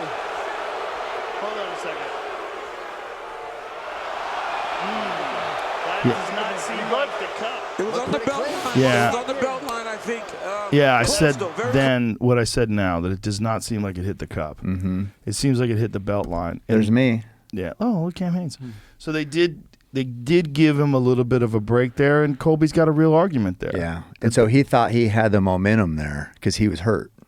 I mean, it's possible that it shoved the cup into. Yeah, it was just a fight now. Yeah, you know, there's an argument that if it wasn't stopped right there for that moment, if the referee said keep fighting, that Colby might have gained an advantage, especially when they're looking at 12 to 12, you know, two rounds. But here's the thing. The definitive moment was in the final round when Kamaru put him away. No, Kamaru slammed that right hand into his chin, dropped him, and also that Colby went into the round saying that he had a broken jaw. Incredible that he fought a full round. I think he said during the third round that his jaw was broken. Yeah, if I remember. It happened at the end of the third. So you got to remember, the guy fought the fourth and he fought the fifth with a fucking broken jaw, if that's true. But then I saw him a recent video where he was being interviewed by Brett Okamoto, and he said it wasn't broken. No, it turns out it wasn't broken. Oh, really? Yeah. So he thought it was broken. Yeah, he thought it was, but it wasn't. So interesting. When the Nevada State Athletic Commission does that suspension thing, what's that based off of? Did they suspend it for a broken jaw? Yeah. Upon further examination, Like generally. slight fracture, I think is what it said, or hairline fracture or something like that. I don't know. I mean, they would have to look at that boom right hand. So this is the most important part of the fight, because this is a war of attrition, and right now Kamaru has hurt him real bad, and Colby's just turtled up, and Kamaru stops him, and he drops him twice and then stops him. And I know Colby's protesting, but yeah. You know, it's hard to say when a person should stop a fight. So, but would you say, what if he could have piled on more damage when it stopped with the low blow? Never know. And what about the eye poke? Yeah, I don't know about the eye poke. Do we have that one, Jamie? It was in the third, I think. In third, yeah. He landed a couple big shots, and then it was right after the big. You just had it. Yeah, right there. Oh, let's see. Right before that. So watch these shots. Oh, wait. I'll go a little further back. Wait a minute. Okay, so watch. Usman's turning it up. Oh, head kick. Oh, left. Punch. See, right there. See, so he's... Yeah, wrong eye. I don't think that was a poke. No. Let me see that again. Oh, big left hand. Usman's turning it up. Head kick. Punch. He pawed at him maybe, and he said No, I that don't was think it. so. I don't think that was a... See, so Colby had a problem with that one, too. I think he has a real good point there with that one. Well, I'd like to see that in slow motion. Let it play. Let it play, because I'm sure we show the replay. Give me some volume on this so I can hear what I'm saying. So watch this. Let's take a look at it. See? Oh, no, that went in the eye. That went in the eye 100%, but it went in the other eye. It went in the left eye. That's the one I think he... Play it real quick. No question about that. Well, I don't know. That That one looked like it went in the right eye. Let me see that again. See that? No question about That went in the left eye. No question about that one. He's holding the left, but then they're looking at the right. So that's Colby has I think a finger went in the left eye too, or the right eye too. It kind of looks like he flinches at both, but from that angle, only one. It's his pinky finger, so there's not another finger to go into his eye. Right. It happened very fast though, so it's so hard to tell. But you know, if you're looking for if you're Colby and you're looking for instances, these are two of them. You could be like, see. Yeah, but that one looks legit as fuck. That looks like the pinky's going right into his left eye. But what Colby says is it's left, and then they're looking at his right. No question about that one. Let me see this again. No question. Yeah, I don't know. Yeah, I think you're right. Yeah, it looked like it went in the left eye. Maybe they're examining the right eye as well. see right there, he's doing both. Yeah. Take a look at it. They're actually Play playing it out both again. sides. This guy did. Play it out again. Take your time. Colby, No question about stay that where one. you are, please, all right? But the head kick was to the Oh, right see side. that one there. It looks like the pinky went in his right eye too. It looked like fingers went in his left eye, but then the pinky went in his right eye. That sucks, man. I really wish there was a way to make the gloves where the fingers, where you can grapple, but the fingers weren't separated like that. What Colby's saying is both those instances he landed big shots. Well, let's see what happens. Yeah. Let's see what happens. And he's in saying 2 days. if it wouldn't have been for those 2 momentum stops, then the 5th would have been different. Could be or not. Yeah, who the I fuck know. knows? It's all you have to look at is like how it actually played out. Yeah. And the way it played out, Kamaru stopped him. Yeah. He dropped him. He hurt him. Yep. And that was the biggest moment of the fight was the 5th round. Mm-hmm. But the real argument to me is not the eye poke. The eye poke is that one definitely went in that left eye. Mm-hmm. Whether or not it went in the right eye or not, I don't know. But the real moment is that kick. Mm-hmm. The kick is not on the cup. Mm-hmm. It's really right here, which is not fun to get kicked right there, but it's not the same as getting kicked in the nuts. Mm-hmm. And it seemed like, especially because the way he's kicking, the knee is up high. So he's throwing this kick, right? As he's throwing the kick, the knee is up high, Yeah. and the foot is down low. It didn't really hit the nuts. Mm-hmm. That's a good argument for him. But it is low. So maybe he took advantage of the fact that the kick was low, and he said, let me just take a little time off because I can, because he kicked me low. Yeah. Yeah. But it wasn't a liver shot. Right. Well, The liver is right here. When you see a guy get hit with a left hook to the liver, it's right here. It's like in the ribs. It's like, and when you get hit there, it's the craziest feeling. Mm-hmm. When you get hit there with a good liver shot, like, yeah, everything just shuts stops. down. Yeah. So that wasn't a liver shot, but it was not a cup shot either. Mm-hmm. Well, yeah. It's a fucking awesome fight. That's what I'm psyched about. They're both in their prime. They're both. It's a little interesting with Kamaru both being amazing. aggressive there, because Yeah. it seems like I don't know if I'm wrong on this, but it seems like the people who are aggressive, usually it's doubt. Well, I think for sure he wants Colby to be emotional. Mm-hmm. So it may not be doubt. It might be strategy.